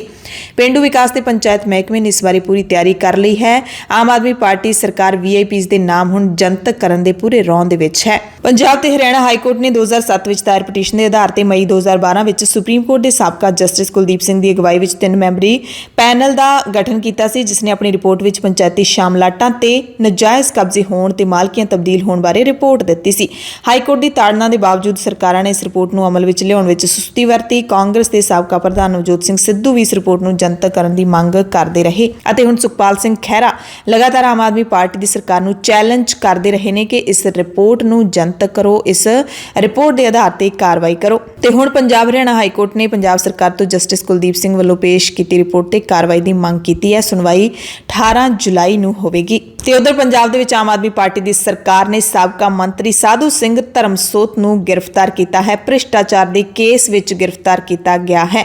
2 ਮੰਤਰੀ ਹੁਣ ਤੱਕ ਭ੍ਰਿਸ਼ਟਾਚਾਰ ਦੇ ਕੇਸਾਂ ਵਿੱਚ ਗ੍ਰਿਫਤਾਰ ਕੀਤੇ ਜਾ ਚੁੱਕੇ ਨੇ। ਇੱਕ ਸਾਬਕਾ ਮੰਤਰੀ ਸਾਧੂ ਸਿੰਘ ਧਰਮਸੋਤ ਤੇ ਇੱਕ ਮੌਜੂਦਾ ਮੰਤਰੀ ਆਮ ਆਦਮੀ ਪਾਰਟੀ ਦੀ ਸਰਕਾਰ ਦਾ ਆਪਣਾ ਹੀ ਮੰਤਰੀ ਵਿਜੇ ਸਿੰਗਲਾ ਜੇਲ੍ਹ ਦੇ ਵਿੱਚ ਬੰਦ ਕਰ ਦਿੱਤਾ ਗਿਆ ਹੈ, ਜਦਕਿ ਵਿਰੋਧੀ ਕਾਂਗਰਸ ਪਾਰਟੀ ਇਸ ਨੂੰ ਆਮ ਆਦਮੀ ਪਾਰਟੀ ਦੀ ਸਿਆਸੀ ਬਦਲਾਖੋਰੀ ਦੱਸ ਰਹੀ ਹੈ ਕਿ ਆਉਂਦੀ ਜ਼ਿਮਨੀ ਚੋਣ ਦੇ ਮੱਦੇਨਜ਼ਰ ਆਮ ਆਦਮੀ ਪਾਰਟੀ ਦੀ ਸਰਕਾਰ ਅਜਿਹੇ ਕੰਮ ਕਰ ਰਹੀ ਹੈ। ਧਰਮਸੋਤ ਨੇ ਵੀ ਆਪਣੇ ਆਪ ਨੂੰ ਬੇਕਸੂਰ ਦੱਸਿਆ ਹੈ। ਬੁਲੇਟਿਨ ਦੇ ਵਿੱਚ ਹੁਣ ਖਬਰਾਂ ਤੁਹਾਨੂੰ ਵਿਸਥਾਰ ਨਾਲ ਦੱਸਦੇ ਹਾਂ। ਪੰਜਾਬ ਸਰਕਾਰ ਨੇ ਸਿੱਧੂ ਮੂਸੇਵਾਲੇ ਦੇ ਵੱਡੇ ਕਤਲकांड ਤੋਂ ਬਾਅਦ ਯੂ ਟਰਨ ਲੈ ਲਿਆ ਹੈ। ਪਿਛਲੇ ਦਿਨ ਹੀ ਐਲਾਨ ਕਰ ਦਿੱਤਾ ਸੀ ਕਿ ਘੱਲੂਘਾਰਾ ਦਿਵਸ ਤੋਂ ਬਾਅਦ ਸੁਰੱਖਿਆ ਵਾਪਸ ਕਰ ਦੇਵਾਂਗੇ ਤੇ ਹੁਣ 7 ਜੂਨ ਨੂੰ ਸਰਕਾਰ ਨੇ ਉਹਨਾਂ ਸਾਰੇ 424 VIPs ਦੀ ਸੁਰੱਖਿਆ ਬਹਾਲ ਕਰ ਦਿੱਤੀ ਗਈ ਹੈ, ਜਿਨ੍ਹਾਂ ਦੀ ਸੁਰੱਖਿਆ ਹਾਲ ਹੀ ਦੇ ਦੌਰਾਨ ਵਾਪਸ ਲਈ ਗਈ ਸੀ। ਉਹਨਾਂ ਵਿੱਚੋਂ ਸਿੱਧੂ ਮੂਸੇਵਾਲਾ ਵੀ ਇੱਕ ਸੀ। ਕਈਆਂ ਦੀ ਵਾਪਸ ਲਈ ਗਈ ਸੀ, ਕਈਆਂ ਦੀ ਘਟਾਈ ਗਈ ਸੀ। ਸਿੱਧੂ ਮੂਸੇਵਾਲੇ ਦੀ ਘਟਾ ਦਿੱਤੀ ਗਈ ਸੀ, 2 ਵਾਰੀ ਘਟਾਈ ਗਈ ਸੀ। 10 ਸੀਗੇ ਉਹਦੇ ਕਮਾਂਡੋ, ਉਹਦੇ ਨਾਲ ਸੁਰੱਖਿਆ ਕਰਮਚਾਰੀ, ਪਹਿਲਾਂ ਘਟਾ ਕੇ 4 ਰਹਿ ਗਏ ਸੀ, 6 ਜਣੇ ਵਾਪਸ ਲੈ ਲਏ ਸੀ, ਫਿਰ 4 ਦੇ ਵਿੱਚੋਂ ਵੀ 2 ਵਾਪਸ ਲੈ ਲਏ ਤਾਂ 2 ਰਹਿ ਗਏ ਸੀ। ਸੋ ਸੁਰੱਖਿਆ ਤੋਂ ਹਟਾਏ ਸਾਰੇ ਕਰਮਚਾਰੀ ਹੁਣ 7 ਜੂਨ ਸ਼ਾਮ ਤੱਕ ਆਪੋ ਆਪਣੀਆਂ ਤੈਨਾਤੀਆਂ ਤੇ ਵਾਪਸ ਚਲੇ ਜਾਣਗੇ। ਪੁਲਿਸ ਦੇ ਸੂਤਰਾਂ ਨੇ ਦੱਸਿਆ ਕਿ ਸੁਰੱਖਿਆ ਕਰਮਚਾਰੀਆਂ ਨੂੰ ਪਹਿਲਾਂ 6 ਜੂਨ ਨੂੰ ਘੱਲੂਘਾਰਾ ਹਫ਼ਤੇ ਦੇ ਸਮਾਗਮਾਂ ਦੀ ਸਮਾਪਤੀ ਤੋਂ ਬਾਅਦ ਸੁਰੱਖਿਆ ਡਿਊਟੀ ਤੇ ਵਾਪਸ ਜਾਣ ਦੇ ਆਦੇਸ਼ ਦਿੱਤੇ ਗਏ ਸਨ। ਪੰਜਾਬ ਤੇ ਹਰਿਆਣਾ ਹਾਈ ਕੋਰਟ ਨੇ ਵੀ ਪੰਜਾਬ ਸਰਕਾਰ ਨੂੰ ਸਾਰਿਆਂ ਦੀ ਸੁਰੱਖਿਆ ਬਹਾਲ ਕਰਨ ਦੇ ਹੁਕਮ ਦਿੱਤੇ ਸਨ। ਗਾਇਕ ਸਿੱਧੂ ਮੂਸੇਵਾਲੇ ਦੀ ਸਨਸਨੀਖੇਜ਼ ਹੱਤਿਆ ਤੋਂ ਬਾਅਦ, ਇੱਕ ਵੱਡੇ ਕਤਲ ਤੋਂ ਬਾਅਦ, ਭਿਆਨਕ ਮਰਡਰ ਤੋਂ ਬਾਅਦ ਸੁਰੱਖਿਆ ਵਾਪਸ ਲੈਣ ਜਾਂ ਫਿਰ ਇਸ ਦੇ ਵਿੱਚ ਕਟੌਤੀ ਕਰਨ ਦਾ ਜਿਹੜਾ ਫੈਸਲਾ ਹੈ ਪੰਜਾਬ ਸਰਕਾਰ ਦਾ, ਉਹ ਇੱਕ ਵੱਡਾ ਮੁੱਦਾ ਬਣ ਗਿਆ ਸੀ। ਹਥਿਆਰਾਂ ਦੇ ਨਾਲ ਜੁੜੀ ਖਬਰ ਅਮਰੀਕਾ ਤੋਂ ਆ ਰਹੀ ਹੈ, ਜਿੱਥੇ ਨਿਊਯਾਰਕ ਦੇ ਵਿੱਚ ਹੁਣ 21 ਸਾਲ ਤੋਂ ਘੱਟ ਉਮਰ ਵਾਲੇ ਨੌਜਵਾਨ ਸੈਮੀ ਆਟੋਮੈਟਿਕ ਬੰਦੂਕ ਨਹੀਂ ਖਰੀਦ ਸਕਣਗੇ। ਨਿਊਯਾਰਕ ਦੀ ਗਵਰਨਰ ਕੈਥੀ ਹੋਚੁਲ ਨੇ ਗੋਲੀਬਾਰੀ ਦੀਆਂ ਵੱਧਦੀਆਂ ਘਟਨਾਵਾਂ ਦੇ ਕਾਰਨ ਸੂਬੇ ਦੇ ਵਿੱਚ ਅਜਿਹੀ ਹੱਦ ਹੈ ਜਿਹੜੀ ਉਹ ਲਾਉਣ ਦਾ ਐਲਾਨ ਕੀਤਾ ਹੈ। 21 ਸਾਲ ਤੋਂ ਘੱਟ ਉਮਰ ਦੇ ਲੋਕਾਂ ਨੂੰ ਸੈਮੀ ਆਟੋਮੈਟਿਕ ਰਫਲਾਂ ਖਰੀਦਣ ਦੀ ਇਜਾਜ਼ਤ ਨਾ ਦੇਣ ਵਾਲੇ ਨਵੇਂ ਕਾਨੂੰਨ ਤੇ ਨਿਊਯਾਰਕ ਦੀ ਗਵਰਨਰ ਨੇ ਦਸਤਖਤ ਕਰ ਦਿੱਤੇ ਨੇ। ਨਿਊਯਾਰਕ ਅਮਰੀਕਾ ਦਾ ਪਹਿਲਾ ਸੂਬਾ ਹੈ ਜਿਸ ਨੇ ਗੋਲੀਬਾਰੀ ਦੀਆਂ ਘਟਨਾਵਾਂ ਨੂੰ ਰੋਕਣ ਦੇ ਲਈ ਇੰਨਾ ਵੱਡਾ ਕਦਮ ਚੁੱਕਿਆ ਹੈ। ਅਮਰੀਕਾ ਉਹ ਮੁਲਕ ਹੈ ਜਿੱਥੇ ਹਥਿਆਰ ਹਰ ਕਿਸੇ ਘਰ ਦੇ ਵਿੱਚ ਹੁੰਦੇ ਨੇ। ਤਕਰੀਬਨ AK-47 ਸਾਡੇ ਮੁਲਕ ਦੇ ਵਿੱਚ ਇਸ ਦਾ ਬਹੁਤ ਹਊਆ ਬਣਾਇਆ ਜਾਂਦਾ ਹੈ।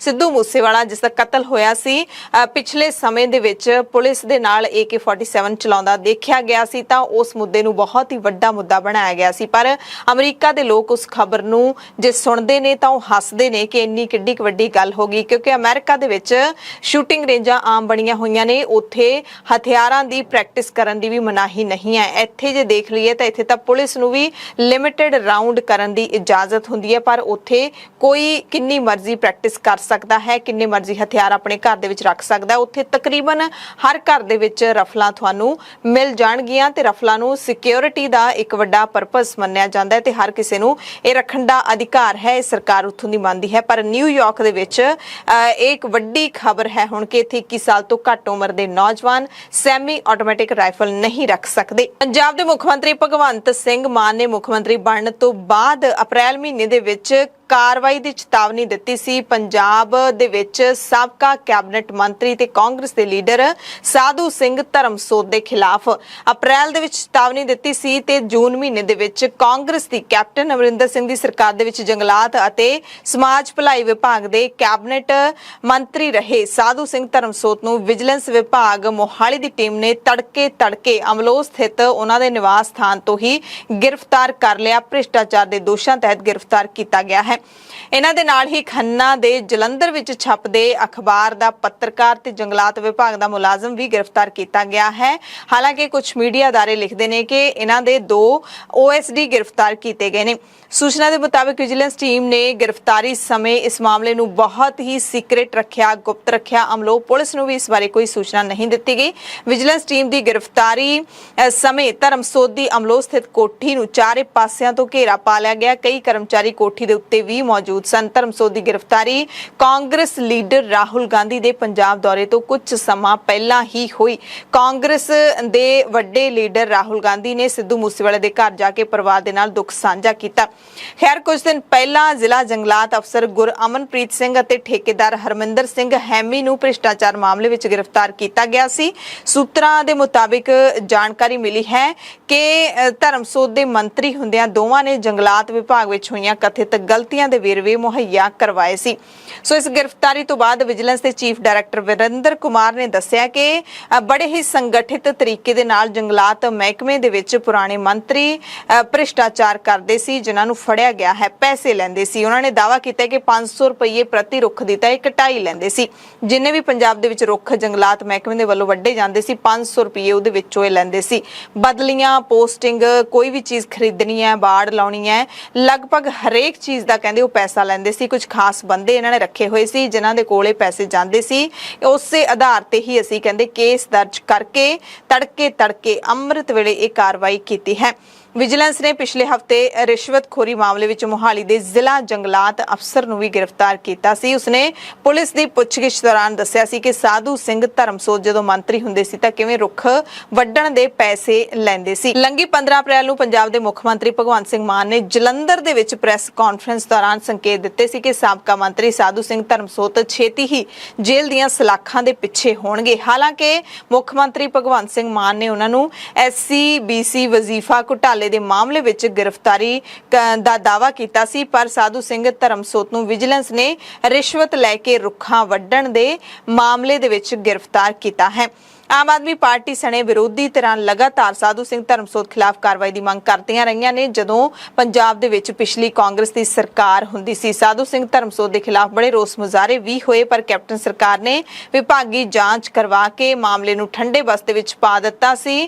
ਕੈਪਟਨ ਸਾਹਿਬ ਨੇ ਧਰਮਸੋਤ ਨੂੰ ਕਲੀਨ ਚਿੱਟ ਦਵਾ ਦਿੱਤੀ ਸੀ ਤੇ ਜਦੋਂ ਮੁੱਖ ਮੰਤਰੀ ਕੈਪਟਨ ਅਮਰਿੰਦਰ ਸਿੰਘ ਨੂੰ ਉਹਨਾਂ ਦੀ ਕੁਰਸੀ ਤੋਂ ਹਟਾਇਆ ਗਿਆ, ਮੁੱਖ ਮੰਤਰੀ ਪਦ ਖੋਇਆ ਗਿਆ, ਤਾਂ ਚਰਨਜੀਤ ਸਿੰਘ ਚੰਨੀ ਜਦੋਂ ਨਵੇਂ ਮੁੱਖ ਮੰਤਰੀ ਬਣੇ ਸੀ ਤਾਂ ਸਾਧੂ ਸਿੰਘ ਧਰਮਸੋਤ ਨੂੰ ਉਹਨਾਂ ਨੇ ਮੰਤਰੀ ਮੰਡਲ ਚੋਂ ਬਾਹਰ ਕੱਢ ਦਿੱਤਾ ਸੀ। ਸੋ ਸਾਧੂ ਸਿੰਘ ਧਰਮਸੋਤ ਫਿਲਹਾਲ ਜੇਲ੍ਹ ਦੀਆਂ ਸਲਾਖਾਂ ਦੇ ਪਿੱਛੇ ਬੰਦ ਨੇ। ਜਾਣਕਾਰੀ ਮੁਤਾਬਿਕ ਧਰਮਸੋਤ ਦੇ ਘਰ ਵਿਜੀਲੈਂਸ ਟੀਮ ਨੇ 6 ਘੰਟਿਆਂ ਤੱਕ ਤਲਾਸ਼ੀ ਲਈ ਤੇ ਇਸ ਮਾਮਲੇ ਦੇ ਵਿੱਚ ਇੱਕ ਹੋਰ ਸਾਬਕਾ ਮੰਤਰੀ ਸੰਗਤ ਸਿੰਘ ਗਿਲਜੀਆਂ ਦੇ ਖਿਲਾਫ ਵੀ ਕੇਸ ਦਰਜ ਕੀਤਾ ਗਿਆ ਹੈ। ਸਾਧੂ ਸਿੰਘ ਧਰਮਸੋਤ ਨੂੰ 7 ਜੂਨ ਨੂੰ ਤੜਕੇ 3 ਵਜੇ ਉਹਨਾਂ ਦੇ ਘਰੋਂ ਵਿਜੀਲੈਂਸ ਨੇ ਗ੍ਰਿਫਤਾਰ ਕੀਤਾ ਤੇ ਉਸ ਤੋਂ ਬਾਅਦ 6 ਘੰਟਿਆਂ ਘੰਟਿਆਂ ਬਾਅਦ 3 ਵਜੇ ਗ੍ਰਿਫਤਾਰ ਕਰਨ ਤੋਂ ਬਾਅਦ 9 ਵਜੇ ਫਿਰ ਵਿਜੀਲੈਂਸ ਦੀ ਟੀਮ ਹੈ ਜਿਹੜੀ ਸਾਧੂ ਸਿੰਘ ਧਰਮਸੋਤ ਦੇ ਘਰ ਜਾਂਦੀ ਹੈ, ਤਲਾਸ਼ੀ ਲਈ ਜਾਂਦੀ ਹੈ। ਲਗਭਗ 6 ਘੰਟੇ ਤੱਕ ਤਲਾਸ਼ੀ ਲਈ ਜਾਂਦੀ ਹੈ। 3 ਵਜੇ ਦੇ ਕਰੀਬ ਇਹ ਤਲਾਸ਼ੀ ਖਤਮ ਹੁੰਦੀ ਹੈ।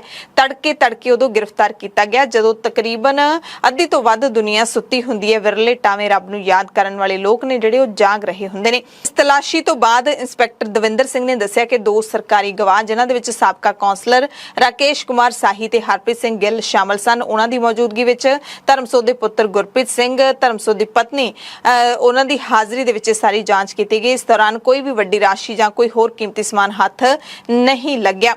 ਵਿਭਾਗ ਨੇ ਸਾਰੇ ਕਮਰਿਆਂ ਦੇ ਵਿੱਚ ਲੱਗੇ ਏਸੀ, ਪੱਖੇ ਆਦਿ ਕੰਪਨੀਆਂ ਦੇ ਨਾਮ, ਬੈੱਡ ਤੇ ਉਹਨਾਂ ਅੰਦਰ ਪਏ ਸਮਾਨ, ਕੱਪੜੇ ਆਦਿ ਦੀ ਲਿਸਟ ਵੀ ਤਿਆਰ ਕੀਤੀ। ਵਿਜੀਲੈਂਸ ਇੱਥੋਂ ਤੱਕ ਪਹੁੰਚਿਆ। ਪ੍ਰਾਪਤ ਜਾਣਕਾਰੀ ਦੇ ਮੁਤਾਬਿਕ ਵਿਭਾਗ ਨੂੰ 6500 ਰੁਪਏ ਦੇ ਕਰੀਬ ਨਕਦੀ ਅਤੇ ਇੱਕ ਸੋਨੇ ਦਾ ਹਾਰ ਧਰਮਸੋਤ ਦੇ ਘਰੋਂ ਮਿਲਿਆ, ਹੋਰ ਕੁਝ ਨਹੀਂ ਮਿਲਿਆ। ਜਾਂਚ ਅਧਿਕਾਰੀਆਂ ਨੇ ਦੱਸਿਆ ਕਿ ਸਾਰੀ ਰਿਪੋਰਟ ਉੱਚ ਅਧਿਕਾਰੀਆਂ ਨੂੰ ਭੇਜ ਚੁੱਕੇ ਨੇ। ਬਾਕੀ ਜਾਣਕਾਰੀ ਵਿਭਾਗ ਦੇ ਮੁੱਖ ਦਫ਼ਤਰ ਦੇ ਵਿੱਚੋਂ ਹੀ ਮਿਲ ਸਕੂਗੀ। ਮੀਡੀਆ ਨੂੰ ਇੰਨੀ ਕੁ ਜਾਣਕਾਰੀ ਹੀ ਦਿੱਤੀ ਗਈ।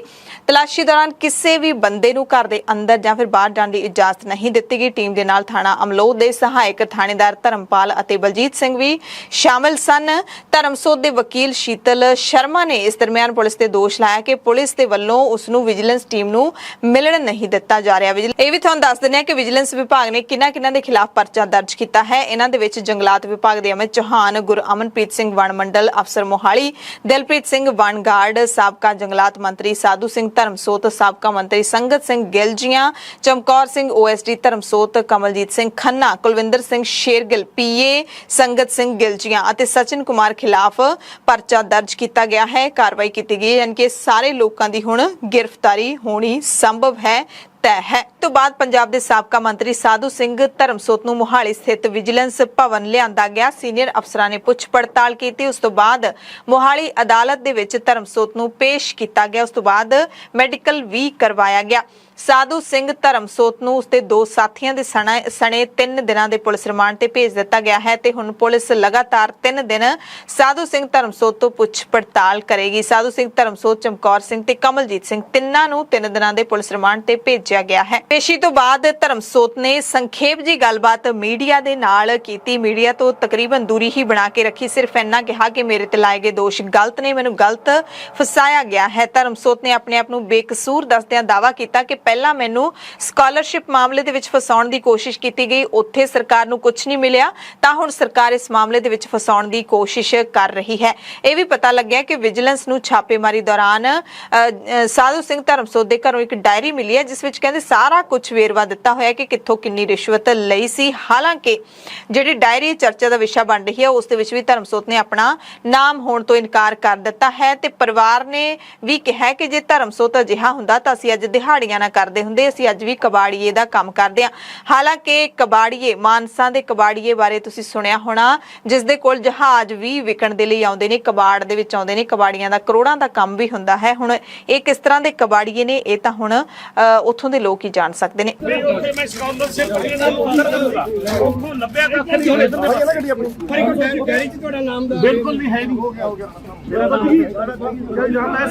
ਧਰਮਸੋਤ ਦੀ ਗ੍ਰਿਫਤਾਰੀ ਤੇ ਕਾਂਗਰਸ ਨੇ ਸਵਾਲ ਚੁੱਕੇ ਨੇ। ਕਾਂਗਰਸ ਦੇ ਤਕਰੀਬਨ ਸਾਰੇ ਵੱਡੇ ਲੀਡਰਾਂ ਨੇ ਆਮ ਆਦਮੀ ਪਾਰਟੀ ਤੇ ਸਵਾਲ ਚੁੱਕੇ ਨੇ। ਆਮ ਆਦਮੀ ਪਾਰਟੀ ਨੂੰ ਕਟਹਿਰੇ ਵਿੱਚ ਖੜੇ ਕਰਦਿਆਂ ਅਮਰਿੰਦਰ ਸਿੰਘ ਰਾਜਾ ਵੜਿੰਗ ਜਿਹੜੇ ਕਿ ਪੰਜਾਬ ਕਾਂਗਰਸ ਦੇ ਪ੍ਰਧਾਨ ਨੇ, ਉਹਨਾਂ ਨੇ ਕਿਹਾ ਕਿ ਮਾਨ ਸਾਹਿਬ ਆਸ ਮੁਤਾਬਿਕ ਤੁਸੀਂ ਅਮਨ ਕਾਨੂੰਨ ਵਿਵਸਥਾ ਢਹਿ ਢੇਰੀ ਹੋਣ, ਬੇਰੁਜ਼ਗਾਰੀ, ਕੇਜਰੀਵਾਲ ਦੇ ਦਖਲ ਤੋਂ ਧਿਆਨ ਪਾਸੇ ਕਰਨ ਵਾਸਤੇ ਧਰਮਸੋਤ ਦੀ ਗ੍ਰਿਫਤਾਰੀ ਕੀਤੀ ਹੈ। ਕਾਨੂੰਨ ਆਪਣਾ ਕੰਮ ਕਰੇਗਾ, ਤੁਹਾਡੀ ਸਿਆਸੀ ਬਦਲਾਖੋਰੀ ਮੁੱਦੇ ਮੂੰਹ ਡਿੱਗੇਗੀ। ਯਾਨੀ ਕਿ ਪੰਜਾਬ ਕਾਂਗਰਸ ਦੇ ਜਿਨੇ ਵੀ ਲੀਡਰ ਨੇ ਉਹਨਾਂ ਨੇ ਧਰਮਸੋਤ ਨੂੰ ਬਚਾਉਣ ਦੀ ਕੋਸ਼ਿਸ਼ ਕੀਤੀ ਹੈ, ਜਦਕਿ ਪੰਜਾਬ ਤੋਂ ਰਾਜ ਸਭਾ ਮੈਂਬਰ ਰਾਘਵ ਚੱਡਾ ਨੇ ਕਿਹਾ ਹੈ ਕਿ ਇੱਕ ਵਾਰੀ ਫਿਰ ਤੋਂ ਸਾਬਿਤ ਹੋਇਆ ਕਿ ਮੁੱਖ ਮੰਤਰੀ ਭਗਵੰਤ ਮਾਨ ਭ੍ਰਿਸ਼ਟਾਚਾਰ ਨੂੰ ਬਿਲਕੁਲ ਬਰਦਾਸ਼ਤ ਨਹੀਂ ਕਰਨਗੇ, ਚਾਹੇ ਫਿਰ ਉਹਨਾਂ ਦਾ ਆਪਣਾ ਮੰਤਰੀ ਹੋਵੇ ਜਾਂ ਫਿਰ ਕੋਈ ਸਾਬਕਾ ਮੰਤਰੀ ਹੋਵੇ। ਅਕਾਲੀ ਦਲ ਨੇ ਇਸ ਤੇ ਚੰਗਾ ਪ੍ਰਤੀਕਰਮ ਦਿੱਤਾ ਹੈ, ਆਮ ਆਦਮੀ ਪਾਰਟੀ ਦੀ ਸਰਾਹਨਾ ਕੀਤੀ ਹੈ। ਕਹਿੰਦੇ ਕਾਂਗਰਸ ਲੀਡਰ ਦੀ ਗ੍ਰਿਫਤਾਰੀ ਤਾਂ ਬਹੁਤ ਸਮਾਂ ਪਹਿਲਾਂ ਹੀ ਹੋ ਜਾਣੀ ਚਾਹੀਦੀ ਸੀ। ਜਦੋਂ ਕੈਬਨਿਟ ਮੰਤਰੀ ਹੁੰਦੇ ਸੀ ਉਦੋਂ ਹੀ ਉਹਨਾਂ ਦੇ ਖਿਲਾਫ ਵਜ਼ੀਫਾ ਘੁਟਾਲਾ ਉਹਨਾਂ ਦੇ ਸਿਰ ਪੈ ਗਿਆ ਸੀ, ਪਰ ਕੈਪਟਨ ਅਮਰਿੰਦਰ ਸਿੰਘ ਨੇ ਬਚਾ ਲਿਆ ਸੀ। ਪਰੰਤੂ ਕੈਪਟਨ ਅਮਰਿੰਦਰ ਸਿੰਘ ਬਚਾਉਂਦੇ ਕਿਉਂ ਰਹੇ,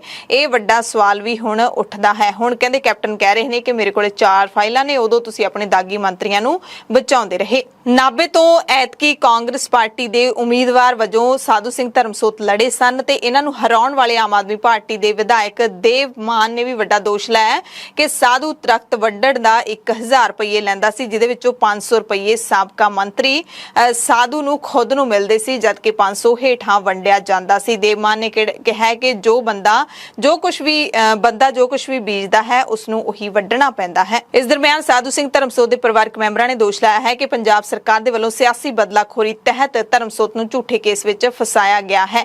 ਸਾਬਕਾ ਮੰਤਰੀ ਦੇ ਭਰਾ ਮੰਗਤ ਰਾਮ, ਭੈਣ ਮਹਿੰਦਰ ਕੌਰ, ਪੁੱਤਰੀ ਬੱਬੂ ਰਾਣੀ ਤੇ ਪ੍ਰਕਾਸ਼ ਕੌਰ ਸਮੇਤ ਹੋਰ ਪਰਿਵਾਰਕ ਮੈਂਬਰਾਂ ਨੇ ਦੋਸ਼ ਲਾਏ ਨੇ ਕਿ ਸਿੱਧੂ ਮੂਸੇਵਾਲਾ ਦੇ ਕਤਲ ਦੇ ਮਾਮਲੇ ਵਿੱਚ ਪੰਜਾਬ ਸਰਕਾਰ ਦੀ ਬਦਨਾਮੀ ਹੋ ਰਹੀ ਹੈ।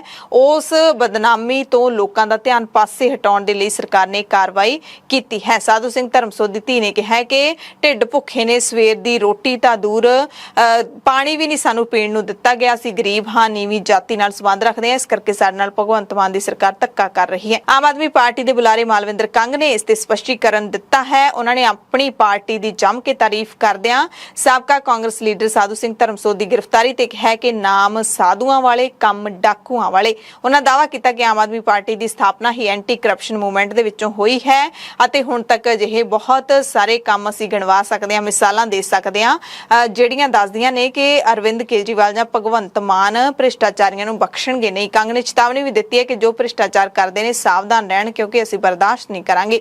ਕਾਂਗਰਸ ਤੇ ਵਰਦਿਆਂ ਕਿਹਾ ਕਿ ਬਦਲਾਖੋਰੀ ਦਾ ਇਲਜ਼ਾਮ ਲਾਉਣ ਤੋਂ ਪਹਿਲਾਂ ਆਪਣੇ ਅੰਦਰ ਝਾਤੀ ਮਾਰੋ ਕਿ ਉਹਨਾਂ ਦੇ ਵਕਤ ਭ੍ਰਿਸ਼ਟਾਚਾਰ ਨਹੀਂ ਸੀ ਹੋਇਆ।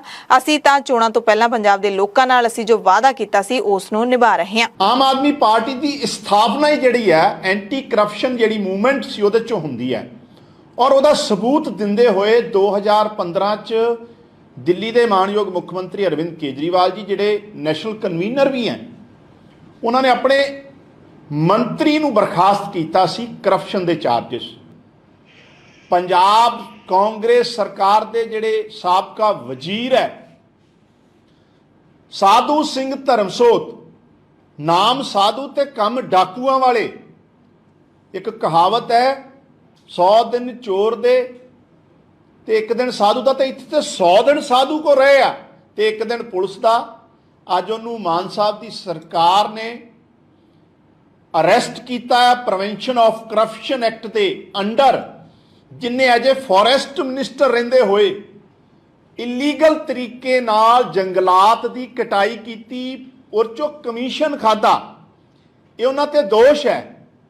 ਪਰਵਾਹ ਨਹੀਂ ਕਰਦੇ ਸੀ ਇਹ ਲੋਕ। ਪੰਜਾਬ ਕੈਬਨਿਟ ਦੀ ਅਹਿਮ ਬੈਠਕ ਹੋਈ ਹੈ, ਜਿਸ ਦੇ ਵਿੱਚ ਮੂੰਗੀ ਦੀ ਫਸਲ ਨੂੰ ਐਮਐਸਪੀ ਰੇਟ 7275 ਰੁਪਏ ਪ੍ਰਤੀ ਕੁਇੰਟਲ ਖਰੀਦਣ ਨੂੰ ਹਰੀ ਝੰਡੀ ਦੇ ਦਿੱਤੀ ਹੈ। ਮੁੱਖ ਮੰਤਰੀ ਭਗਵੰਤ ਮਾਨ ਨੇ ਕਿਹਾ ਕਿ ਅਸੀਂ ਜੋ ਕਿਹਾ ਸੀ ਉਹ ਪੂਰਾ ਕੀਤਾ ਹੈ। ਗਰਮੀ ਦੀ ਰੁੱਤ ਵਿੱਚ ਮੂੰਗੀ ਖਰੀਦਣ ਲਈ ਗੈਪ ਫੰਡਿੰਗ ਦੇ ਵਜੋਂ ਮਾਰਕਫੈਡ ਦੇ ਲਈ 66 ਕਰੋੜ 65 ਲੱਖ ਰੁਪਏ ਪ੍ਰਵਾਨ ਕੀਤੇ ਗਏ ਨੇ। ਪੰਜਾਬ ਪੇਂਡੂ ਵਿਕਾਸ ਸੋਧ ਬਿੱਲ 2022 ਨੂੰ ਵੀ ਹਰੀ ਝੰਡੀ ਦੇ ਦਿੱਤੀ ਗਈ ਹੈ। ਮੂੰਗੀ ਦਾਲ ਦੀ ਐਮਐਸਪੀ ਬਾਰੇ ਜਿਸ ਤਰ੍ਹਾਂ ਕਿ ਪੰਜਾਬ ਸਰਕਾਰ ਨੇ ਕਿਸਾਨਾਂ ਨਾਲ ਵਾਅਦਾ ਕੀਤਾ ਸੀ ਕਿ ਮੂੰਗੀ ਦਾਲ ਉੱਤੇ ਐਮਐਸਪੀ 7275 ਰੁਪਏ ਦਿੱਤੀ ਜਾਊਗੀ, ਉਹ ਜਿਹੜਾ ਮਤਾ ਹੈ ਸਰਬਸੰਮਤੀ ਨਾਲ ਪਾਸ ਕੀਤਾ ਹੈ ਤੇ ਮੂੰਗੀ ਦਾਲ ਜਿਹੜੀ ਹੈ ਉਹ 7275 ਰੁਪਏ ਤੇ ਖਰੀਦੀ ਜਾਊਗੀ। ਇਸ ਦੇ ਨਾਲ ਹੀ ਕੈਬਨਿਟ ਦੇ ਵਿੱਚ ਪੰਜਾਬ ਸਰਕਾਰ ਦੇ ਆਉਣ ਵਾਲੇ ਬਜਟ ਸੈਸ਼ਨ ਨੂੰ ਵੀ ਪ੍ਰਵਾਨਗੀ ਦਿੱਤੀ ਗਈ ਹੈ। ਫੈਸਲਾ ਲਿਆ ਗਿਆ ਹੈ ਕਿ ਬਜਟ ਸੈਸ਼ਨ 24 ਜੂਨ ਤੋਂ 30 ਜੂਨ ਤੱਕ ਚੱਲੇਗਾ ਤੇ 27 ਜੂਨ ਨੂੰ ਬਜਟ ਪੇਸ਼ ਕੀਤਾ ਜਾਵੇਗਾ। ਪੰਜਾਬ ਦੇ ਵਿੱਤ ਮੰਤਰੀ ਹਰਪਾਲ ਸਿੰਘ ਚੀਮਾ ਪਿਛਲੀ ਵਾਰ ਦੀ ਤਰ੍ਹਾਂ ਹੀ ਜਿਵੇਂ ਮਨਪ੍ਰੀਤ ਸਿੰਘ ਬਾਦਲ ਨੇ ਕਾਗਜ਼ਲੈਸ ਪੇਪਰਲੈਸ ਬਜਟ ਪੇਸ਼ ਕੀਤਾ ਸੀ, ਉਵੇਂ ਇਹ ਵੀ ਐਤਕੀ ਕਾਗਜ਼ ਮੁਕਤ ਬਜਟ ਹੀ ਪੇਸ਼ ਕਰਨਗੇ। ਪੰਜਾਬ ਸਰਕਾਰ ਦਾ ਦਾਅਵਾ ਹੈ ਕਿ ਇਸ ਵਾਰ ਦਾ ਬਜਟ ਲੋਕ ਪੱਖੀ ਹੋਵੇਗਾ, ਜਿਸ ਨੂੰ ਲੋਕਾਂ ਦੀ ਰਾਏ ਨਾਲ ਤਿਆਰ ਕੀਤਾ ਗਿਆ ਹੈ। ਜਿਹੜਾ ਬਜਟ ਸੈਸ਼ਨ ਹੈ ਉਹ 24 ਜੂਨ ਤੋਂ ਸ਼ੁਰੂ ਹੋਊਗਾ। 24 ਜੂਨ ਤੋਂ ਸ਼ੁਰੂ ਹੋ ਕੇ ਤੇ 27 ਜੂਨ ਨੂੰ ਲੋਕਾਂ ਦੁਆਰਾ, ਤੁਹਾਡੇ ਦੁਆਰਾ ਸਲਾਹ ਮਸ਼ਵਰਿਆਂ ਨਾਲ ਬਣਾਇਆ ਹੋਇਆ ਲੋਕਾਂ ਦਾ ਆਪਣਾ ਬਜਟ 27 ਜੂਨ ਨੂੰ ਪੇਸ਼ ਕੀਤਾ ਜਾਊਗਾ। ਤੇ ਬਾਕੀ ਹੋਰ ਬਹੁਤ ਸਾਰੇ ਐਕਟ ਨੇ ਜਿਨ੍ਹਾਂ ਦੇ ਵਿੱਚ ਅਮੈਂਡਮੈਂਟ, ਜਿਵੇਂ ਕਿ ਰੂਰਲ ਡਿਵੈਲਪਮੈਂਟ ਦਾ ਐਕਟ ਹੈ ਉਹ 'ਚ ਅਮੈਂਡਮੈਂਟ ਕੀਤੀ ਜਾਊਗੀ ਤੇ ਹੋਰ ਬਹੁਤ ਸਾਰੇ ਲੋਕ ਪੱਖੀ ਜਿਹੜੇ ਫੈਸਲੇ ਇਸ ਵਿਧਾਨ ਸਭਾ ਦੇ ਵਿੱਚ ਅਸੀਂ ਲਵਾਂਗੇ।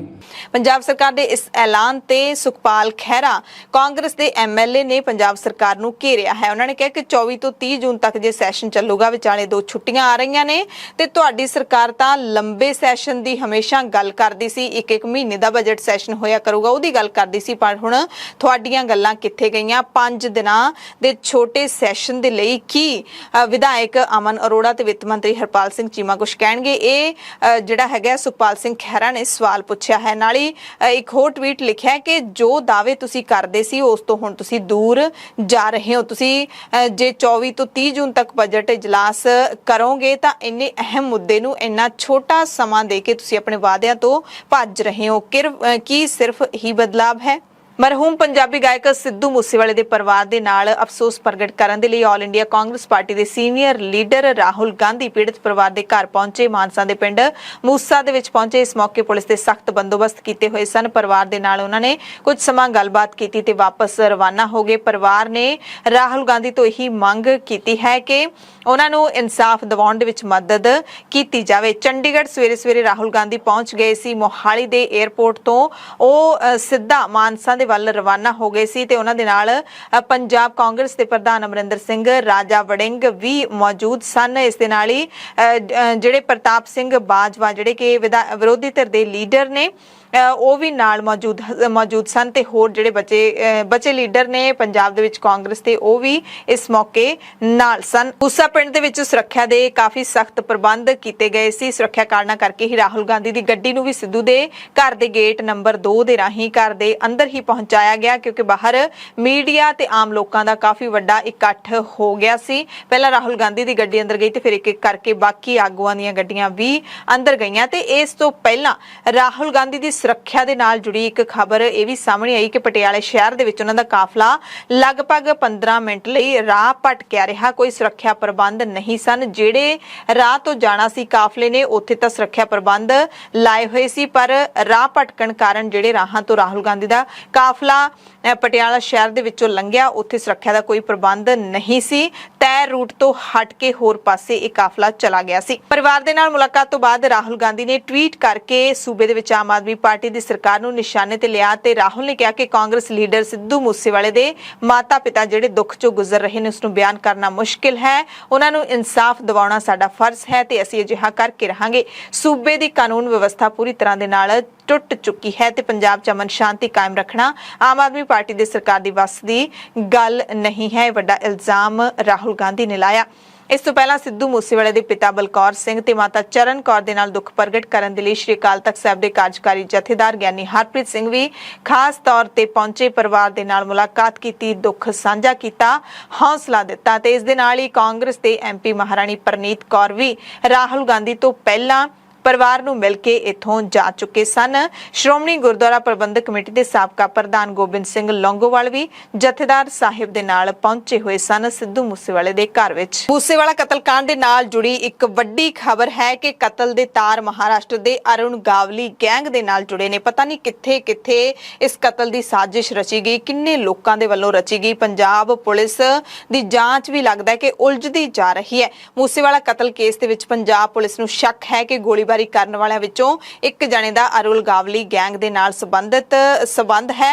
ਅਰੁਣ ਗਾਵਲੀ ਗੈਂਗ ਦਾ ਮੈਂਬਰ ਸੰਤੋਸ਼ ਜਾਦਵ ਇਸ ਵਾਰਦਾਤ ਦੇ ਵਿੱਚ ਸ਼ਾਮਿਲ ਹੋ ਸਕਦਾ ਹੈ। ਪੰਜਾਬ ਪੁਲਿਸ ਉਹਨਾਂ 8 ਸ਼ਾਰਪ ਸ਼ੂਟਰਾਂ ਦੀ ਭਾਲ ਕਰ ਰਹੀ ਹੈ ਜਿਨ੍ਹਾਂ ਨੇ ਸਿੱਧੂ ਮੂਸੇਵਾਲੇ ਨੂੰ ਆਪਣੀਆਂ ਗੋਲੀਆਂ ਦਾ ਨਿਸ਼ਾਨਾ ਬਣਾਇਆ ਤੇ ਜਿਹੜਾ ਸੰਤੋਸ਼ ਜਾਦਵ ਹੈ ਉਹ ਇਹਨਾਂ ਦੇ ਵਿੱਚੋਂ ਇੱਕ ਹੈ। 3 ਪੰਜਾਬ ਤੋਂ ਨੇ, 2 ਹਰਿਆਣਾ ਤੇ ਮਹਾਰਾਸ਼ਟਰ ਦੇ ਨੇ, ਜਦਕਿ ਇੱਕ ਸ਼ਾਰਪ ਸ਼ੂਟਰ ਰਾਜਸਥਾਨ ਦੇ ਰਹਿਣ ਵਾਲਾ ਹੈ। ਪੰਜਾਬ ਪੁਲਿਸ ਨੇ ਇਸ ਸੰਬੰਧੀ ਮਹਾਰਾਸ਼ਟਰ ਪੁਲਿਸ ਦੇ ਨਾਲ ਵੀ ਗੱਲਬਾਤ ਕੀਤੀ ਹੈ। ਇੱਕ ਤਸਵੀਰ ਸਾਹਮਣੇ ਆਈ ਹੈ ਜਿਸ ਵਿੱਚ ਸੰਤੋਸ਼ ਜਾਦਵ ਨੂੰ ਆਸ਼ਾ ਗਾਵਲੀ ਦੇ ਨਾਲ ਦੇਖਿਆ ਜਾ ਸਕਦਾ ਹੈ। ਆਸ਼ਾ ਗੈਂਗਸਟਰ ਅਰੁਣ ਗਾਵਲੀ ਦੀ ਪਤਨੀ ਹੈ। ਜਾਦਵ ਪੁਣੇ ਦੀ ਖੇੜ ਤਹਿਸੀਲ ਦਾ ਰਹਿਣ ਵਾਲਾ ਹੈ। ਜਾਂਚ ਦੇ ਵਿੱਚ ਉਸ ਦਾ ਨਾਮ ਵੀ ਸਾਹਮਣੇ ਆਇਆ ਤੇ ਮਹਾਰਾਸ਼ਟਰ ਪੁਲਿਸ ਨੇ ਜਾਦਵ ਦੀ ਭਾਲ ਸ਼ੁਰੂ ਕਰ ਦਿੱਤੀ ਹੈ। ਜਿਹੜਾ ਅਰੁਣ ਗਾਵਲੀ ਹੈ ਉਹ ਅਪਰਾਧ ਦੀ ਦੁਨੀਆ ਦੇ ਵਿੱਚ ਡੈਡੀ ਦੇ ਨਾਮ ਨਾਲ ਮਸ਼ਹੂਰ ਹੈ। ਮੁੰਬਈ ਦਾ ਅੰਡਰਵਰਲਡ ਡੌਨ ਹੈ। ਇਹ ਅੰਡਰਵਰਲਡ ਦੇ ਵਿੱਚ 90 ਦੇ ਦਹਾਕੇ ਦਾ ਸਪਾਰੀ ਕਿੰਗ ਇਸ ਨੂੰ ਮੰਨਿਆ ਜਾਂਦਾ ਹੈ। ਦਾਊਦ ਇਬਰਾਹਿਮ ਦਾ ਦਾ ਇਹ ਜਾਨੀ ਦੁਸ਼ਮਣ ਹੈ। ਕਹਿੰਦੇ ਮੁੰਬਈ ਦੀ ਦਗੜੀ ਚੌਲ ਤੋਂ ਗਵਲੀ ਦਾ ਗੈਂਗ ਚੱਲਦਾ ਹੈ। ਗਵਲੀ ਦੇ ਗੈਂਗ ਵਿੱਚ 800 ਦੇ ਕਰੀਬ ਖਤਰਨਾਕ ਬਦਮਾਸ਼ ਨੇ। ਦਗੜੀ ਚੌਲ ਦੇ ਵਿੱਚ ਗਵਲੀ ਦੇ ਹਥਿਆਰਬੰਦ ਲੋਕ ਹਮੇਸ਼ਾ ਹੀ ਤੈਨਾਤ ਰਹਿੰਦੇ ਨੇ। ਮੁੰਬਈ ਦਾ ਇਹ ਇਲਾਕਾ ਹੈ ਇੱਕ, ਤੇ ਗਵਲੀ ਦੀ ਇਜਾਜ਼ਤ ਦੇ ਬਗੈਰ ਪੁਲਿਸ ਵੀ ਦਗੜੀ ਚੌਲ ਦੇ ਵਿੱਚ ਜਾ ਨਹੀਂ ਸਕਦੀ। ਇੰਨਾ ਕਹਿੰਦੇ ਇਹਦਾ ਦਬਦਬਾ ਹੈ। ਗੈਂਗ ਦੇ ਹਰ ਮੈਂਬਰ ਨੂੰ ਹਥਿਆਰਾਂ ਦੀ ਟ੍ਰੇਨਿੰਗ ਦਿੰਦੇ ਨੇ ਤੇ ਅਖਿਲ ਭਾਰਤੀ ਸੈਨਾ ਨਾਮ ਤੋਂ ਆਪਣੀ ਪਾਰਟੀ ਵੀ ਬਣਾਈ ਸੀ। 2004 ਵਿੱਚ ਚਿੰਚਪੋਕਲੀ ਸੀਟ ਤੋਂ ਇਹ ਵਿਧਾਇਕ ਵੀ ਰਿਹਾ ਸੀ। 2008 ਵਿੱਚ ਸ਼ਿਵ ਸੈਨਾ ਦੇ ਇੱਕ ਲੀਡਰ ਦੇ ਕਤਲ ਦੀ ਸੁਪਾਰੀ ਲਈ ਸੀ। ਸ਼ਿਵ ਸੈਨਾ ਦੇ ਕਾਰਪੋਰੇਟਰ ਕਮਲਾਕਰ ਜਾਮਾ ਸਾਂਡੇਕਰ ਦੇ ਕਤਲ ਦੇ ਵਿੱਚ ਇਹ ਦੋਸ਼ੀ ਹੈ ਤੇ 2008 ਤੋਂ ਨਾਗਪੁਰ ਦੀ ਕੇਂਦਰੀ ਜੇਲ੍ਹ ਦੇ ਵਿੱਚ ਉਮਰ ਕੈਦ ਦੀ ਸਜ਼ਾ ਗਾਵਲੀ ਕੱਟ ਰਿਹਾ ਹੈ। ਹੁਣ ਆਪਾਂ ਸੋਚ ਸਕਦੇ ਹਾਂ ਕਿ ਜੇ ਸੰਤੋਸ਼ ਜਾਦਵ ਦੀ ਫੋਟੋ ਉਸ ਗੈਂਗਸਟਰ, ਉਸ ਵੱਡੇ ਬਦਮਾਸ਼ ਦੀ, ਉਸ ਵੱਡੇ ਡੌਨ ਦੀ ਪਤਨੀ ਦੇ ਨਾਲ ਸਾਹਮਣੇ ਆਉਂਦੀ ਹੈ ਤਾਂ ਇਸ ਦੇ ਅਰਥ ਨੇ ਜਿਹੜੇ ਉਹ ਪੁਲਿਸ ਦੇ ਵੱਲੋਂ ਇਹੀ ਕੱਢੇ ਜਾਣਗੇ ਕਿ ਬਹੁਤ ਵੱਡੀ ਸਾਜ਼ਿਸ਼ ਕੀਤੀ ਗਈ। ਸਿੱਧੂ ਮੂਸੇਵਾਲਾ ਕਤਲकांड ਦੇ ਵਿੱਚ ਪੁਲਿਸ ਨੂੰ ਇੱਕ ਨਵੀਂ ਸੀਸੀਟੀਵੀ ਮਿਲੀ ਹੈ। ਮੋਗਾ ਤੋਂ ਇਹ ਫੁਟੇਜ ਮਿਲੀ ਹੈ। ਆਲਟੋ ਕਾਰ ਨੂੰ ਕਾਤਲਾਂ ਨੇ ਮੋਗਾ ਦੇ ਧਰਮਕੋਟ ਦੇ ਵਿੱਚ ਲਾਵਾਰਿਸ ਛੱਡ ਦਿੱਤਾ ਸੀ ਤੇ ਕਾਰ ਨੂੰ ਛੱਡਣ ਤੋਂ ਪਹਿਲਾਂ 29 ਤੇ 30 ਮਈ ਨੂੰ ਬਾਅਦ ਦੁਪਹਿਰ 3:15 ਵਜੇ ਧਰਮਕੋਟ ਦੇ ਇੱਕ ਪੈਟਰੋਲ ਪੰਪ ਤੋਂ ਤੇਲ ਵੀ ਪਵਾਇਆ ਸੀ ਤੇ ਫਿਰ ਕਤਲ ਤੋਂ ਬਾਅਦ ਲਾਵਾਰਿਸ ਛੱਡ ਕੇ ਇੱਥੋਂ ਕਿਤੇ ਹੋਰ ਚਲੇ ਗਏ ਸੀ ਤੇ ਕਿਸੇ ਹੋਰ ਕਾਰ ਦੇ ਰਾਹੀਂ ਚਲੇ ਗਏ ਸੀ। ਮੋਗਾ ਪੁਲਿਸ ਨੇ ਹੁਣ ਕਈ ਥਾਵਾਂ ਦੇ ਸੀਸੀਟੀਵੀ ਜਿਹੜੇ ਫੁਟੇਜ ਨੇ ਉਹ ਹਾਸਲ ਕੀਤੇ ਨੇ। ਹੁਣ ਤੱਕ ਇਸ ਕਤਲ ਕੇਸ ਦੇ ਵਿੱਚ 8 ਜਣਿਆਂ ਦੀ ਗ੍ਰਿਫਤਾਰੀ ਹੋ ਚੁੱਕੀ ਹੈ। ਪੁਲਿਸ ਨੇ 4 ਸ਼ੂਟਰਾਂ ਦੀ ਪਛਾਣ ਕਰਨ ਦਾ ਦਾਅਵਾ ਵੀ ਕੀਤਾ ਹੈ, ਹਾਲਾਂਕਿ ਨਾਮ ਨਹੀਂ ਦੱਸਿਆ ਕਿ ਕਿਹੜਿਆਂ ਦੀ ਪਛਾਣ ਹੋ ਗਈ ਹੈ। ਐਂਟੀ ਗੈਂਗਸਟਰ ਟਾਸਕ ਫੋਰਸ ਦੇ ਪ੍ਰਮੋਦ ਬਾਨ ਨੇ 8 ਗ੍ਰਿਫਤਾਰੀਆਂ ਦੀ ਪੁਸ਼ਟੀ ਕੀਤੀ ਹੈ। 8 ਗ੍ਰਿਫਤਾਰੀਆਂ ਤੁਹਾਨੂੰ ਦੱਸ ਦਿੰਦੇ ਹਾਂ ਕਿਹੜੀਆਂ ਨੇ। ਸਿਰਸਾ ਦਾ ਰਹਿਣ ਵਾਲਾ ਕੇਕੜਾ ਗ੍ਰਿਫਤਾਰ ਕੀਤਾ ਗਿਆ, ਸੰਦੀਪ ਸਿੰਘ ਕੇਕੜਾ। ਤਲਵੰਡੀ ਸਾਬੋ ਦਾ ਮਨਪ੍ਰੀਤ ਸਿੰਘ ਮੰਨਾ ਹੁਣ ਤੱਕ ਗ੍ਰਿਫਤਾਰ ਕੀਤਾ ਗਿਆ। ਫਰੀਦਕੋਟ ਦੇ ਢੈਪਈ ਤੋਂ ਮਨਪ੍ਰੀਤ ਭਾਊ, ਅੰਮ੍ਰਿਤਸਰ ਦੇ ਡੋਡੇ ਕਲਸੀਆਂ ਤੋਂ ਸਰਾਜ ਮਿੰਟੂ, ਹਰਿਆਣਾ ਦੇ ਤਖਤਮਲ ਤੋਂ ਪ੍ਰਦੀਪ ਸਿੰਘ ਸਿੱਧੂ ਪੱਬੀ, ਰਿਵਾੜੀ ਤੋਂ ਮੋਨੂ ਡੋਗਰ ਤੇ ਫਤਿਹਾਬਾਦ ਤੋਂ ਪਵਨ ਬਿਸ਼ਨੋਈ ਅਤੇ 8ਵਾਂ ਨਸੀਬ ਇਹ ਵੀ ਫਤਿਹਾਬਾਦ ਤੋਂ ਹੀ ਗ੍ਰਿਫਤਾਰ ਕੀਤਾ ਗਿਆ ਹੈ। ਪੁਲਿਸ ਨੇ ਜਾਣਕਾਰੀ ਦਿੱਤੀ ਹੈ, ਖਾਸ ਕਰਕੇ ਜਿਹੜੇ ਐਂਟੀ ਗੈਂਗਸਟਰ ਟਾਸਕ ਫੋਰਸ ਦੇ ਪ੍ਰਮੋਦ ਬਾਨ, ਇਹਨਾਂ ਨੇ ਜਾਣਕਾਰੀ ਦਿੱਤੀ ਹੈ ਕਿ ਸੰਦੀਪ ਕੇਕੜਾ ਭੇਤੀ ਬਣਿਆ ਸੀ। ਇਸ ਨੇ ਸਾਰੀ ਰੇਕੀ ਕੀਤੀ ਸੀ। ਇਸ ਨੇ ਗੋਲਡੀ ਬਰਾੜ ਤੇ ਸਚਿਨ ਥੱਪਨ ਦੇ ਕਹਿਣ ਤੇ ਗਾਇਕ ਦਾ ਫੈਨ ਬਣ ਕੇ ਉਸ ਦੀਆਂ ਗਤੀਵਿਧੀਆਂ ਤੇ ਨਜ਼ਰ ਰੱਖੀ ਸੀ ਕਿ ਕੇਕੜਾ ਉਹੀ ਮੁਲਜ਼ਮ ਹੈ, ਉਹੀ ਦੋਸ਼ੀ ਹੈ ਜਿਸਨੇ ਕਤਲ ਤੋਂ ਕੁਝ ਸਮਾਂ ਪਹਿਲਾਂ ਜਦੋਂ ਗਾਇਕ ਸਿੱਧੂ ਮੂਸੇਵਾਲਾ ਆਪਣੇ ਘਰੋਂ ਨਿਕਲਿਆ ਸੀ ਤਾਂ ਉਹਦੇ ਨਾਲ ਇੱਕ ਸੈਲਫੀ ਵੀ ਲਈ ਸੀ। ਏਡੀਜੀਪੀ ਨੇ ਦੱਸਿਆ ਕਿ ਕੇਕੜੇ ਨੇ ਸਾਰੀ ਜਾਣਕਾਰੀ ਜਿਵੇਂ ਗਾਇਕ ਦੇ ਨਾਲ ਸੁਰੱਖਿਆ ਕਰਮੀ ਕਿੰਨੇ ਨੇ ਹੈ ਜਾਂ ਨਹੀਂ ਹਨ, ਉਹਦੇ ਨਾਲ ਗੱਡੀ 'ਚ ਕਿੰਨੇ ਜਣੇ ਨੇ, ਉਹ ਕਿਹੜੀ ਗੱਡੀ ਤੇ ਜਾ ਰਿਹਾ, ਬੁਲਟ ਪ੍ਰੂਫ ਦੇ ਵਿੱਚ ਨਹੀਂ ਜਾ ਰਿਹਾ, ਥਾਰ ਦੇ ਵਿੱਚ ਜਾ ਰਿਹਾ, ਇਹ ਸਾਰੀ ਜਿਹੜੀ ਜਾਣਕਾਰੀ ਕੇਕੜੇ ਨੇ ਸ਼ੂਟਰਾਂ ਅਤੇ ਵਿਦੇਸ਼ਾਂ ਦੇ ਵਿੱਚ ਬੈਠੇ ਹੈਂਡਲਰਾਂ ਦੇ ਨਾਲ ਸਾਂਝੀ ਕੀਤੀ ਸੀ ਤੇ ਮਿੰਟਾਂ ਸਕਿੰਟਾਂ ਦੇ ਵਿੱਚ, ਕਿਉਂਕਿ 5:15 ਵਜੇ ਇਹ ਸੈਲਫੀ ਕਰਵਾ ਰਿਹਾ ਸੀ, ਉਸ ਤੋਂ ਬਾਅਦ 5:45 ਵਜੇ ਤੱਕ ਤਾਂ ਸਿੱਧੂ ਮੂਸੇਵਾਲੇ ਨੂੰ ਮਾਰ ਦਿੱਤਾ ਜਾਂਦਾ ਹੈ। ਅੱਧੇ ਘੰਟੇ ਦੇ ਵਿੱਚ ਇਹਨਾਂ ਨੇ ਸਾਰੀ ਜਾਣਕਾਰੀ ਵੀ ਆਪਸ ਵਿੱਚ ਸਾਂਝੀ ਕੀਤੀ, ਸਿੱਧੂ ਮੂਸੇਵਾਲੇ ਨੂੰ ਘੇਰ ਵੀ ਲਿਆ ਤੇ ਫਿਰ ਉਸ ਨੂੰ ਖਤਮ ਤੱਕ ਕਰ ਦਿੱਤਾ। ਤੇ ਇੱਕ ਹੋਰ ਵੱਡੀ ਅਪਡੇਟ ਇਸ ਕੇਸ ਦੇ ਵਿੱਚ ਇਹ ਮਿਲ ਰਹੀ ਹੈ। ਪੁਲਿਸ ਨੇ ਦੱਸਿਆ ਕਿ ਜਨਵਰੀ ਤੋਂ ਹੀ ਸਿੱਧੂ ਮੂਸੇਵਾਲੇ ਦੇ ਕਤਲ ਦੀ ਤਿਆਰੀ ਸ਼ੁਰੂ ਹੋ ਚੁੱਕੀ ਸੀ। ਮਨਪ੍ਰੀਤ ਮੰਨਾ ਨੇ ਮਨਪ੍ਰੀਤ ਭਾਊ ਨੂੰ ਇੱਕ ਟੋਇਟਾ ਕਰੋਲਾ ਕਾਰ ਵੀ ਮੁਹੱਈਆ ਕਰਵਾਈ ਸੀ। ਇਹ ਕਾਰ ਸਰਾਜ ਮਿੰਟੂ ਦੇ ਕਹਿਣ ਤੇ 2 ਸ਼ੱਕੀ ਸ਼ੂਟਰਾਂ ਨੂੰ ਦਿੱਤੀ ਸੀ। ਸਰਾਜ ਮਿੰਟੂ ਗੋਲਡੀ ਬਰਾੜ ਤੇ ਸਚਿਨ ਥੱਪਨ ਦਾ ਨਜ਼ਦੀਕੀ ਸਾਥੀ ਹੈ। ਏਡੀਜੀਪੀ ਨੇ ਦੱਸਿਆ ਕਿ ਇਹ ਲੋਕ ਜਨਵਰੀ 2022 ਦੇ ਵਿੱਚ ਹੀ ਆ ਗਏ ਸੀ। ਹੁਣ ਤੁਸੀਂ ਸੋਚ ਸਕਦੇ ਹੋ ਕਿ ਜਨਵਰੀ ਦੇ ਵਿੱਚ ਕਤਲ ਦੀ ਸਾਜ਼ਿਸ਼ ਰਚੀ ਜਾ ਚੁੱਕੀ ਸੀ, ਜਦੋਂ ਹਲੇ ਪੰਜਾਬ ਦੇ ਵਿੱਚ ਵੋਟਾਂ ਪੈਣੀਆਂ ਸੀ। ਸਿੱਧੂ ਮੂਸੇਵਾਲਾ ਪ੍ਰਚਾਰ ਕਰਦਾ ਰਿਹਾ। ਉਸ ਤੋਂ ਬਾਅਦ ਜਨਵਰੀ ਤੋਂ ਬਾਅਦ ਦਾ ਉਹ ਸਮਾਂ ਹੈ, ਕਿਉਂਕਿ ਮਾਰਚ ਦੇ ਵਿੱਚ ਨਵੀਂ ਸਰਕਾਰ ਬਣਦੀ ਹੈ। ਫਰਵਰੀ ਦੇ ਵਿੱਚ ਪ੍ਰਚਾਰ ਪੂਰੇ ਜ਼ੋਰਾਂ ਤੇ ਸੀ। ਫਰਵਰੀ ਦੇ ਵਿੱਚ ਹੀ VOTING ਹੁੰਦੀ ਹੈ ਤੇ ਉਸ ਤੋਂ ਪਹਿਲਾਂ ਹੀ ਸਿੱਧੂ ਮੂਸੇਵਾਲੇ ਦੇ ਕਤਲ ਦੀ ਯੋਜਨਾ ਘੜੀ ਜਾ ਚੁੱਕੀ ਸੀ। ਕਹਿੰਦੇ ਜਨਵਰੀ 2022 ਦੇ ਵਿੱਚ ਸਾਰੇ ਆ ਗਏ ਸੀ। ਪੱਬੀ ਨੇ ਇਹਨਾਂ ਦੇ ਨਾਲ ਮਿਲ ਕੇ ਸਿੱਧੂ ਮੂਸੇਵਾਲੇ ਦੇ ਘਰ ਤੇ ਗਲੀ ਗੁਆਂਢ ਦੀ ਰੇਕੀ ਵੀ ਕੀਤੀ ਸੀ। ਉਦੋਂ ਤੋਂ ਪਤਾ ਨਹੀਂ ਕਦੋਂ ਤੋਂ ਇਹ ਰੇਕੀ ਕਰਦੇ ਫਿਰ ਰਹੇ ਸੀ। ਕਹਿੰਦੇ ਮੋਨੂ ਡਾਗਰ ਨੇ ਦੋਵਾਂ ਸ਼ੂਟਰਾਂ ਨੂੰ ਗੋਲਡੀ ਦੀਆਂ ਹਦਾਇਤਾਂ ਦੇ ਮੁਤਾਬਿਕ ਕਤਲ ਨੂੰ ਅੰਜਾਮ ਦੇਣ ਲਈ ਸ਼ੂਟਰਾਂ ਦੀ ਟੀਮ ਇਕੱਠੀ ਕਰਨ ਵਿੱਚ ਮਦਦ ਕੀਤੀ ਸੀ। ਯਾਨੀ ਕਿ ਜਨਵਰੀ ਦੇ ਵਿੱਚ ਪਲਾਨ ਤਿਆਰ ਕਰ ਲਿਆ ਤੇ ਇੱਥੇ ਆ ਕੇ ਇਹਨਾਂ ਨੇ ਸ਼ੂਟਰਾਂ ਦੀ ਟੀਮ ਹੈ ਜਿਹੜੀ ਉਹ ਇਕੱਠੀ ਕੀਤੀ। ਏਡੀਜੀਪੀ ਨੇ ਦੱਸਿਆ ਕਿ ਪਵਨ ਬਿਸ਼ਨੋਈ ਅਤੇ ਨਸੀਬ ਨੇ ਸ਼ੂਟਰਾਂ ਨੂੰ ਨੂੰ ਬਲੈਰੋ ਗੱਡੀ ਅਤੇ ਲੁਕਣ ਦੀ ਥਾਂ ਮੁਹੱਈਆ ਕਰਵਾਈ। ਯਾਨੀ ਕਿ ਇਹ ਪੂਰਾ ਸਾਬਿਤ ਹੋ ਚੁੱਕਿਆ ਕਿ ਪਵਨ ਬਿਸ਼ਨੋਈ ਤੇ ਨਸੀਬ ਜਿਹੜੇ ਫਤਿਹਾਬਾਦ ਤੋਂ ਫੜੇ ਗਏ ਨੇ, ਜਿਨ੍ਹਾਂ ਦੇ ਮਾਪੇ ਕਹਿੰਦੇ ਨੇ ਕਿ ਇਹਨਾਂ ਦਾ ਤਾਂ ਕੋਈ ਕਸੂਰ ਹੀ ਨਹੀਂ ਹੈ। ਇਹ ਗੱਡੀ ਜ਼ਰੂਰ ਲਿਆਈ ਸੀ ਖਰੀਦ ਕੇ, ਪਰ ਇਹਨਾਂ ਨੇ ਅੱਗੇ ਕਿਸੇ ਨੂੰ ਵੇਚ ਦਿੱਤੀ ਸੀ, ਪਰ ਬਲੈਰੋ ਗੱਡੀ ਇਹਨਾਂ ਨੇ ਸ਼ੂਟਰਾਂ ਨੂੰ ਦਿੱਤੀ ਸੀ। ਏਡੀਜੀਪੀ ਪ੍ਰਮੋਦ ਬਾਨ ਨੇ ਦੱਸਿਆ ਕਿ ਐਸਆਈਟੀ ਦੇ ਵੱਲੋਂ ਮਾਮਲੇ ਦੀ ਡੂੰਘਾਈ ਨਾਲ ਜਾਂਚ ਕੀਤੀ ਜਾ ਰਹੀ ਹੈ। ਪਛਾਣੇ ਜਾ ਚੁੱਕੇ ਸ਼ੂਟਰਾਂ ਤੇ ਹੋਰ ਮੁਲਜ਼ਮਾਂ ਨੂੰ ਗ੍ਰਿਫਤਾਰ ਕਰਨ ਦੇ ਲਈ ਪੁਲਿਸ ਥਾਂ-ਥਾਂ ਤੇ ਛਾਪੇਮਾਰੀ ਕਰ ਰਹੀ ਹੈ। ਤੇ ਮਾਨਸਾ ਪੁਲਿਸ ਦੇ ਵੱਲੋਂ ਸੰਦੀਪ ਕੇਕੜਾ ਅਤੇ ਮਨਪ੍ਰੀਤ ਮੰਨਾ ਦੋਨਾਂ ਨੂੰ ਅਦਾਲਤ ਦੇ ਵਿੱਚ ਪੇਸ਼ ਕੀਤਾ ਗਿਆ। ਦੋਵਾਂ ਦੋਸ਼ੀਆਂ ਨੂੰ ਰਿਮਾਂਡ ਤੇ ਭੇਜ ਦਿੱਤਾ ਹੈ। ਸੰਦੀਪ ਕੇਕੜਾ ਨੂੰ 11 ਦਿਨਾਂ ਦੇ ਰਿਮਾਂਡ ਤੇ, ਜਦਕਿ ਮਨਪ੍ਰੀਤ ਮੰਨਾ ਨੂੰ 9 ਦਿਨਾਂ ਦੇ ਪੁਲਿਸ ਰਿਮਾਂਡ ਤੇ ਭੇਜਿਆ ਗਿਆ ਹੈ। ਤੇ ਪੁਲਿਸ ਹੁਣ ਇਹਨਾਂ ਨੂੰ ਰਿੜਕੂਗੀ। ਕੇਕੜੇ ਤੇ ਮਨਪ੍ਰੀਤ ਮੰਨੇ ਤੋਂ ਪੁੱਛਿਆ ਜਾਵੇਗਾ ਕਿ ਕਿਵੇਂ ਇਸ ਕਤਲ ਦੀ ਸਾਜ਼ਿਸ਼ ਹੈ ਜਿਹੜੀ ਉਹ ਰਚੀ ਗਈ। ਯਾਨੀ ਕਿ ਮੰਨਿਆ ਜਾ ਸਕਦਾ ਹੈ ਕਿ ਪੰਜਾਬ ਪੁਲਿਸ ਇਸ ਕੇਸ ਦੀ ਤਹਿ ਤੱਕ ਕਾਫੀ ਹੱਦ ਤੱਕ ਪਹੁੰਚ ਚੁੱਕੀ ਹੈ। ਹਾਲਾਂਕਿ ਤਾਰ ਨੇ ਜਿਹੜੇ ਮੁੰਬਈ ਦੇ ਅੰਡਰਵਰਲਡ ਦੇ ਨਾਲ ਵੀ ਜੁੜਦੇ ਦਿਖਾਈ ਦੇ ਰਹੇ ਨੇ। ਇਸ ਦਰਮਿਆਨ ਮਾਨਸਾ ਬਾਰ ਐਸੋਸੀਏਸ਼ਨ ਨੇ ਇੱਕ ਵੱਡਾ ਐਲਾਨ ਕੀਤਾ ਹੈ। ਮਾਨਸਾ ਦੇ ਵਕੀਲਾਂ ਨੇ ਮੁਲਜ਼ਮਾਂ ਦੀ ਪੈਰਵਾਈ ਨਾ ਕਰਨ ਦਾ ਐਲਾਨ ਕੀਤਾ ਹੈ, ਕਿਉਂਕਿ ਜ਼ਾਹਿਰ ਤੌਰ ਤੇ ਜਦੋਂ ਮਾਨਸਾ ਪੁਲਿਸ ਜਾਂਚ ਕਰ ਰਹੀ ਹੈ, ਮਾਨਸਾ ਦੇ ਵਿੱਚ ਇਹ ਵੱਡਾ ਕਤਲकांड ਵਾਪਰਿਆ ਹੈ, ਤਾਂ ਉੱਥੋਂ ਦੀ ਹੀ ਪੁਲਿਸ ਪਹਿਲ ਦੇ ਆਧਾਰ ਤੇ ਜਾਂਚ ਕਰੂਗੀ ਤੇ ਮਾਨਸਾ ਦੀ ਹੀ ਅਦਾਲਤ ਦੇ ਵਿੱਚ ਕੇਸ ਲੱਗਣਗੇ। ਤਾਂ ਵਕੀਲਾਂ ਨੇ ਕਿਹਾ ਕਿ ਅਸੀਂ ਮੁਲਜ਼ਮਾਂ ਦਾ ਕੋਈ ਕੇਸ ਨਹੀਂ ਲੜਾਂਗੇ। ਮਾਨਸਾ ਦੀ ਅਦਾਲਤ ਦੇ ਵਿੱਚ ਮਾਨਸਾ ਦੇ ਵਕੀਲ ਹੀ ਕੇਸ ਲੜ ਸਕਦੇ ਨੇ। ਇਕੱਠੇ ਹੋ ਕੇ ਇਹਨਾਂ ਨੇ ਲਿਖਤੀ ਰੂਪ ਦੇ ਵਿੱਚ ਐਲਾਨ ਕਰ ਦਿੱਤਾ ਹੈ ਕਿ ਸਿੱਧੂ ਮੂਸੇਵਾਲੇ ਦੇ ਮਾਪਿਆਂ ਤੋਂ ਕੇਸ ਲੜਨ ਦਾ ਕੋਈ ਪੈਸਾ ਨਹੀਂ ਲਵਾਂਗੇ, ਜਦਕਿ ਕਾਤਲਾਂ ਦਾ ਕੇਸ ਅਸੀਂ ਨਹੀਂ ਲੜਾਂਗੇ। ਐਸੋਸੀਏਸ਼ਨ ਨੇ ਬਾਕਾਇਦਾ ਮਤਾ ਪਾਸ ਕੀਤਾ ਹੈ। ਇਸ ਦਰਮਿਆਨ ਲੁਧਿਆਣਾ ਤੋਂ ਕਾਂਗਰਸ ਐਮਪੀ ਰਵਨੀਤ ਬਿੱਟੂ ਨੇ ਵੀ ਦਾਅਵਾ ਕੀਤਾ ਹੈ ਕਿ ਉਹਨਾਂ ਨੂੰ ਵਿਦੇਸ਼ੀ ਨੰਬਰਾਂ ਤੋਂ ਜਾਨੋਂ ਮਾਰਨ ਦੀਆਂ ਧਮਕੀਆਂ ਮਿਲ ਰਹੀਆਂ ਨੇ। ਅਣਪਛਾਤੇ ਵਿਅਕਤੀ ਨੇ ਵਿਦੇਸ਼ ਤੋਂ ਗਰੁੱਪ ਕਾਲ ਦੇ ਰਾਹੀਂ ਜਾਨੋਂ ਮਾਰਨ ਦੀ ਧਮਕੀ ਦਿੱਤੀ ਤੇ ਇਸ ਗਰੁੱਪ ਕਾਲ ਦੇ ਵਿੱਚ ਕਿਸਾਨ ਲੀਡਰ ਰੁਲਦੂ ਸਿੰਘ ਵੀ ਸ਼ਾਮਲ ਸੀ। ਰਵਨੀਤ ਸਿੰਘ ਬਿੱਟੂ ਨੇ ਧਮਕੀ ਭਰੀ ਫੋਨ ਕਾਲ ਬਾਰੇ ਲੁਧਿਆਣਾ ਪੁਲਿਸ ਕਮਿਸ਼ਨਰ ਨੂੰ ਸੂਚਨਾ ਦੇ ਦਿੱਤੀ ਹੈ। ਸੋ ਪੰਜਾਬੀ ਗਾਇਕ ਸਿੱਧੂ ਮੂਸੇਵਾਲੇ ਨੂੰ ਹਰ ਕੋਈ ਆਪਣੇ ਤਰੀਕੇ ਦੇ ਨਾਲ ਯਾਦ ਕਰ ਰਿਹਾ ਹੈ। ਸਾਹਿਬਜ਼ਾਦਾ ਅਜੀਤ ਸਿੰਘ ਨਗਰ ਮੋਹਾਲੀ ਦੇ ਇੰਡਸਟਰੀਅਲ ਏਰੀਆ ਦੇ 8B ਦੀਆਂ ਤਸਵੀਰਾਂ ਤੁਹਾਨੂੰ ਦਿਖਾਉਨੇ ਆ, ਜਿੱਥੇ ਸਿੱਧੂ ਮੂਸੇਵਾਲੇ ਦਾ ਸਟੂਡੀਓ ਸੀ ਤੇ ਹੈ ਵੀ ਕਹਿ ਸਕਦੇ ਆ।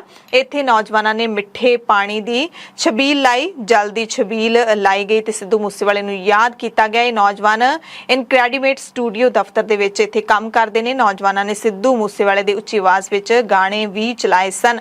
ਉਹਨਾਂ ਨੇ ਕਿਹਾ ਕਿ ਇੱਕੋ ਹੀ ਦਫ਼ਤਰ ਦੇ ਵਿੱਚ, ਇੱਕੋ ਹੀ ਬਿਲਡਿੰਗ ਦੇ ਵਿੱਚ ਇਹ ਦਫ਼ਤਰ ਸਾਂਝਾ ਕਰਦੇ ਸਨ, ਪਰ ਮੁਲਾਕਾਤ ਤਾਂ ਕਦੇ ਨਹੀਂ ਹੋ ਸਕੀ। ਪਰ ਜਿਸ ਬੇਰਹਿਮੀ ਦੇ ਨਾਲ ਮੂਸੇਵਾਲੇ ਦਾ ਕਤਲ ਕੀਤਾ ਗਿਆ ਹੈ, ਉਸ ਤੋਂ ਹਰ ਕੋਈ ਦੁਖੀ ਹੈ। ਮੁਲਾਕਾਤ ਭਾਵੇਂ ਨਹੀਂ ਹੋ ਸਕੀ, ਕਰਨਾ ਚਾਹੁੰਦੇ ਸੀ, ਪਰ ਸਿੱਧੂ ਮੂਸੇਵਾਲੇ ਦੇ ਗਾਣਿਆਂ ਨੂੰ ਪਸੰਦ ਕਰਨ ਵਾਲੇ ਇਹ ਨੌਜਵਾਨ ਸਨ। ਇਹਨਾਂ ਦੇ ਵਿੱਚ ਪੰਜਾਬ ਹੀ ਨਹੀਂ, ਹੋਰ ਸੂਬਿਆਂ ਦੇ ਨੌਜਵਾਨ ਵੀ ਸ਼ਾਮਿਲ ਸਨ ਜਿਹੜੇ ਕਿ ਇਸ ਸਟੂਡੀਓ ਦੇ ਵਿੱਚ ਕੰਮ ਕਰਦੇ ਨੇ। ਮਹਾਰਾਸ਼ਟਰ ਤੋਂ ਵੀ ਨੌਜਵਾਨ ਸਨ ਜਿਨ੍ਹਾਂ ਨੇ ਮੂਸੇਵਾਲੇ ਨੂੰ ਯਾਦ ਕੀਤਾ ਆਪਣੇ ਅੰਦਾਜ਼ ਦੇ ਵਿੱਚ। नहीं, मैं इतना लकी नहीं हूँ, मेरी मुलाकात नहीं हो पाई उनसे, बट मैं चाहता था कि काश मैं उनसे मिल पाता। ठीक है, जो उनके शब्द थे,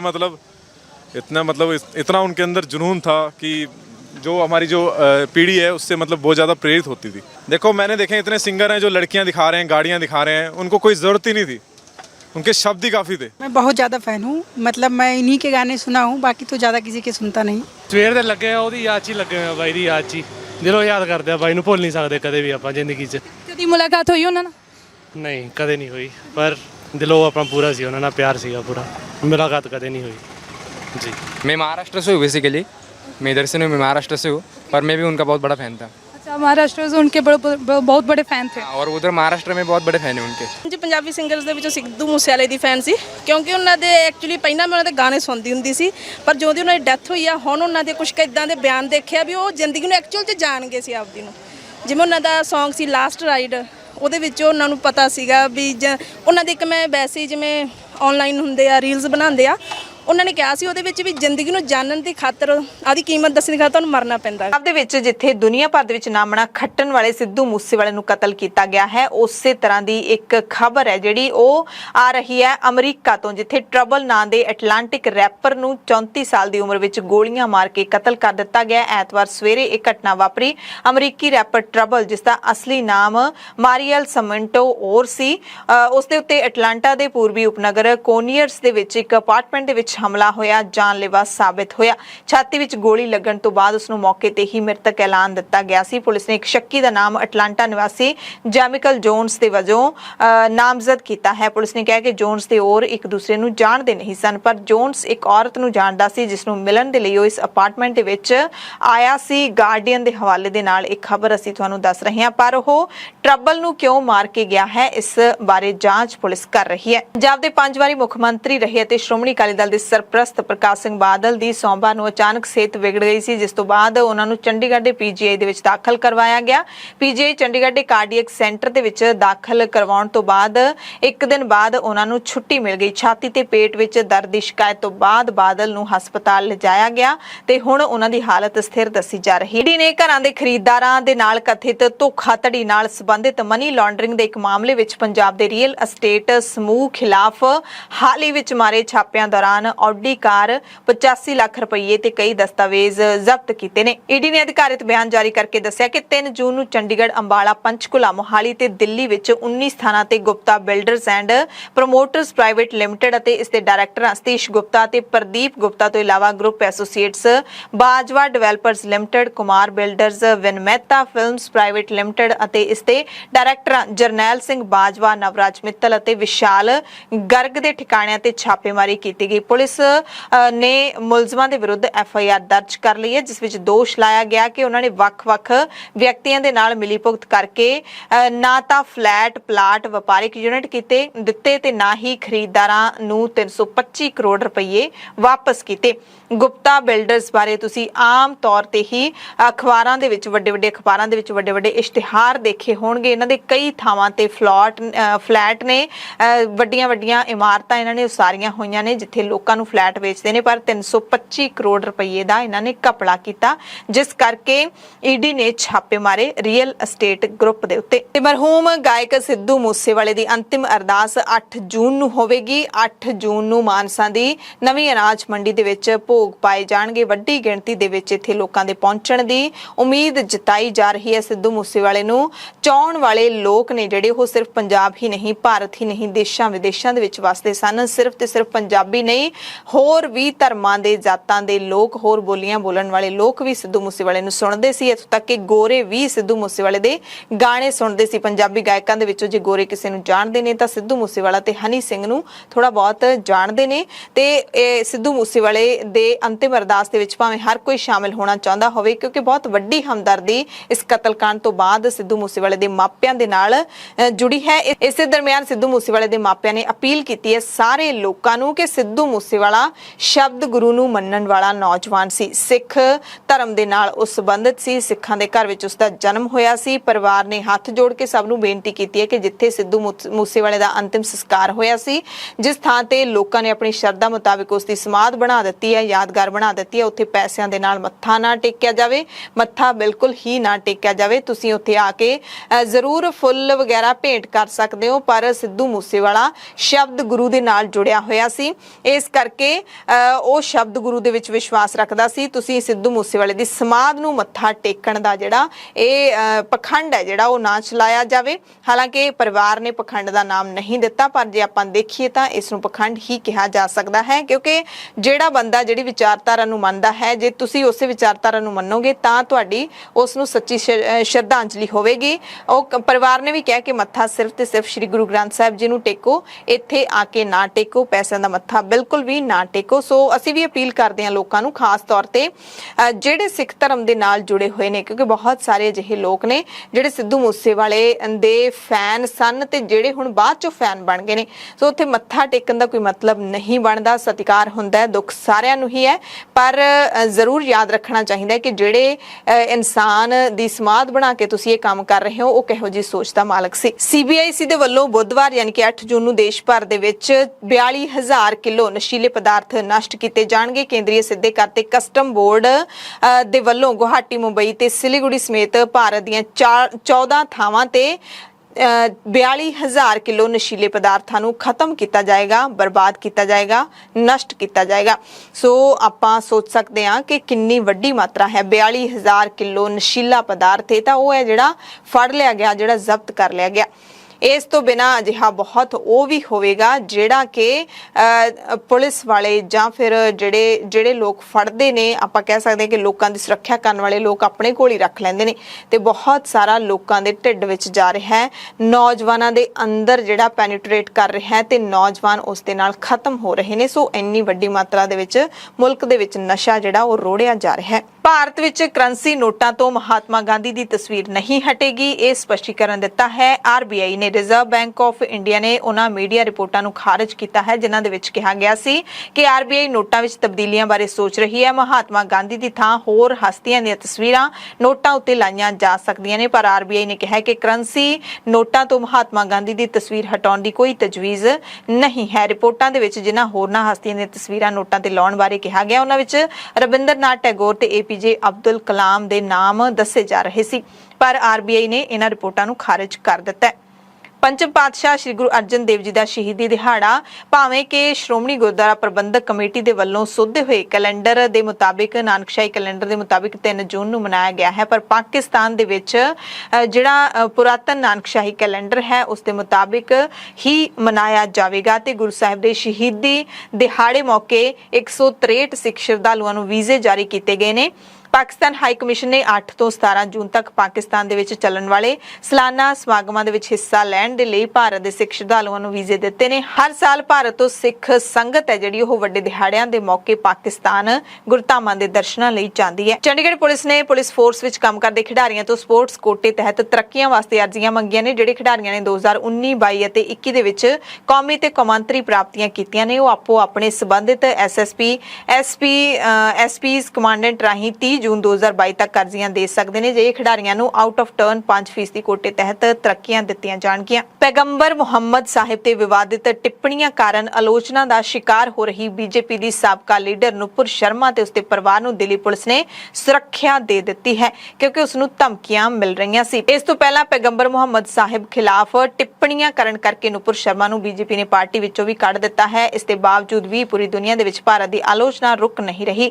ਬੀਜੇਪੀ ਦੀ ਸਾਬਕਾ ਬੁਲਾਰਾ ਨੂਪੁਰ ਸ਼ਰਮਾ ਨੂੰ ਪੈਗੰਬਰ ਮੁਹੰਮਦ ਸਾਹਿਬ ਵਿਰੁੱਧ ਵਿਵਾਦਿਤ ਟਿੱਪਣੀ ਕਰਨ ਤੋਂ ਬਾਅਦ ਜਾਨੋਂ ਮਾਰਨ ਦੀਆਂ ਧਮਕੀਆਂ ਮਿਲ ਰਹੀਆਂ ਸੀ। ਇਸ ਸੰਬੰਧੀ ਐਫਆਈਆਰ ਵੀ ਦਰਜ ਕੀਤੀ ਹੈ ਦਿੱਲੀ ਪੁਲਿਸ ਨੇ ਅਤੇ ਸੁਰੱਖਿਆ ਵੀ ਦੇ ਦਿੱਤੀ ਹੈ ਤੇ ਨੂਪੁਰ ਸ਼ਰਮਾ ਨੇ ਖੁਦ ਸੁਰੱਖਿਆ ਮੰਗੀ ਸੀ। ਮੁਹੰਮਦ ਸਾਹਿਬ ਦੇ ਖਿਲਾਫ ਬੀਜੇਪੀ ਲੀਡਰਾਂ ਦੀ ਵਿਵਾਦਿਤ ਟਿੱਪਣੀ ਦੀ ਕਈ ਮੁਸਲਿਮ ਮੁਲਕਾਂ ਦੇ ਵਿੱਚ ਸਖਤ ਆਲੋਚਨਾ ਹੋ ਰਹੀ ਹੈ। ਕਈ ਜਿਹੜੇ ਮੁਲਕ ਨੇ 2 ਦਰਜਨ ਤੋਂ ਵੱਧ ਮੁਲਕ ਯੂਐਨਓ ਵੀ ਜਾ ਖੜੇ ਹੋਏ ਨੇ। ਯੂਐਨਓ ਦੇ ਵਿੱਚ ਉਹਨਾਂ ਨੇ ਸ਼ਿਕਾਇਤ ਕੀਤੀ ਹੈ ਅਤੇ ਕਈ ਅਜਿਹੇ ਮੁਲਕ ਨੇ ਜਿੱਥੇ ਭਾਰਤੀ ਸਮਾਨ ਦਾ ਬਾਈਕਾਟ ਕੀਤਾ ਜਾ ਰਿਹਾ ਹੈ। ਦੁਕਾਨਦਾਰਾਂ ਨੇ ਆਪਣੀਆਂ ਦੁਕਾਨਾਂ ਦੇ ਵਿੱਚੋਂ ਭਾਰਤ ਦਾ ਬਣਿਆ ਸਮਾਨ ਬਾਹਰ ਕੱਢ ਕੇ ਰੱਖ ਦਿੱਤਾ ਹੈ। ਪੰਜਾਬ ਦੀਆਂ ਖਾਸ ਖਬਰਾਂ ਦੇ ਖਾਸ ਬੁਲੇਟਿਨ ਦੇ ਵਿੱਚ ਤੁਹਾਡੇ ਸਭ ਤੋਂ ਇਜਾਜ਼ਤ ਚਾਹੁੰਦੇ ਹਾਂ। ਧੰਨਵਾਦ।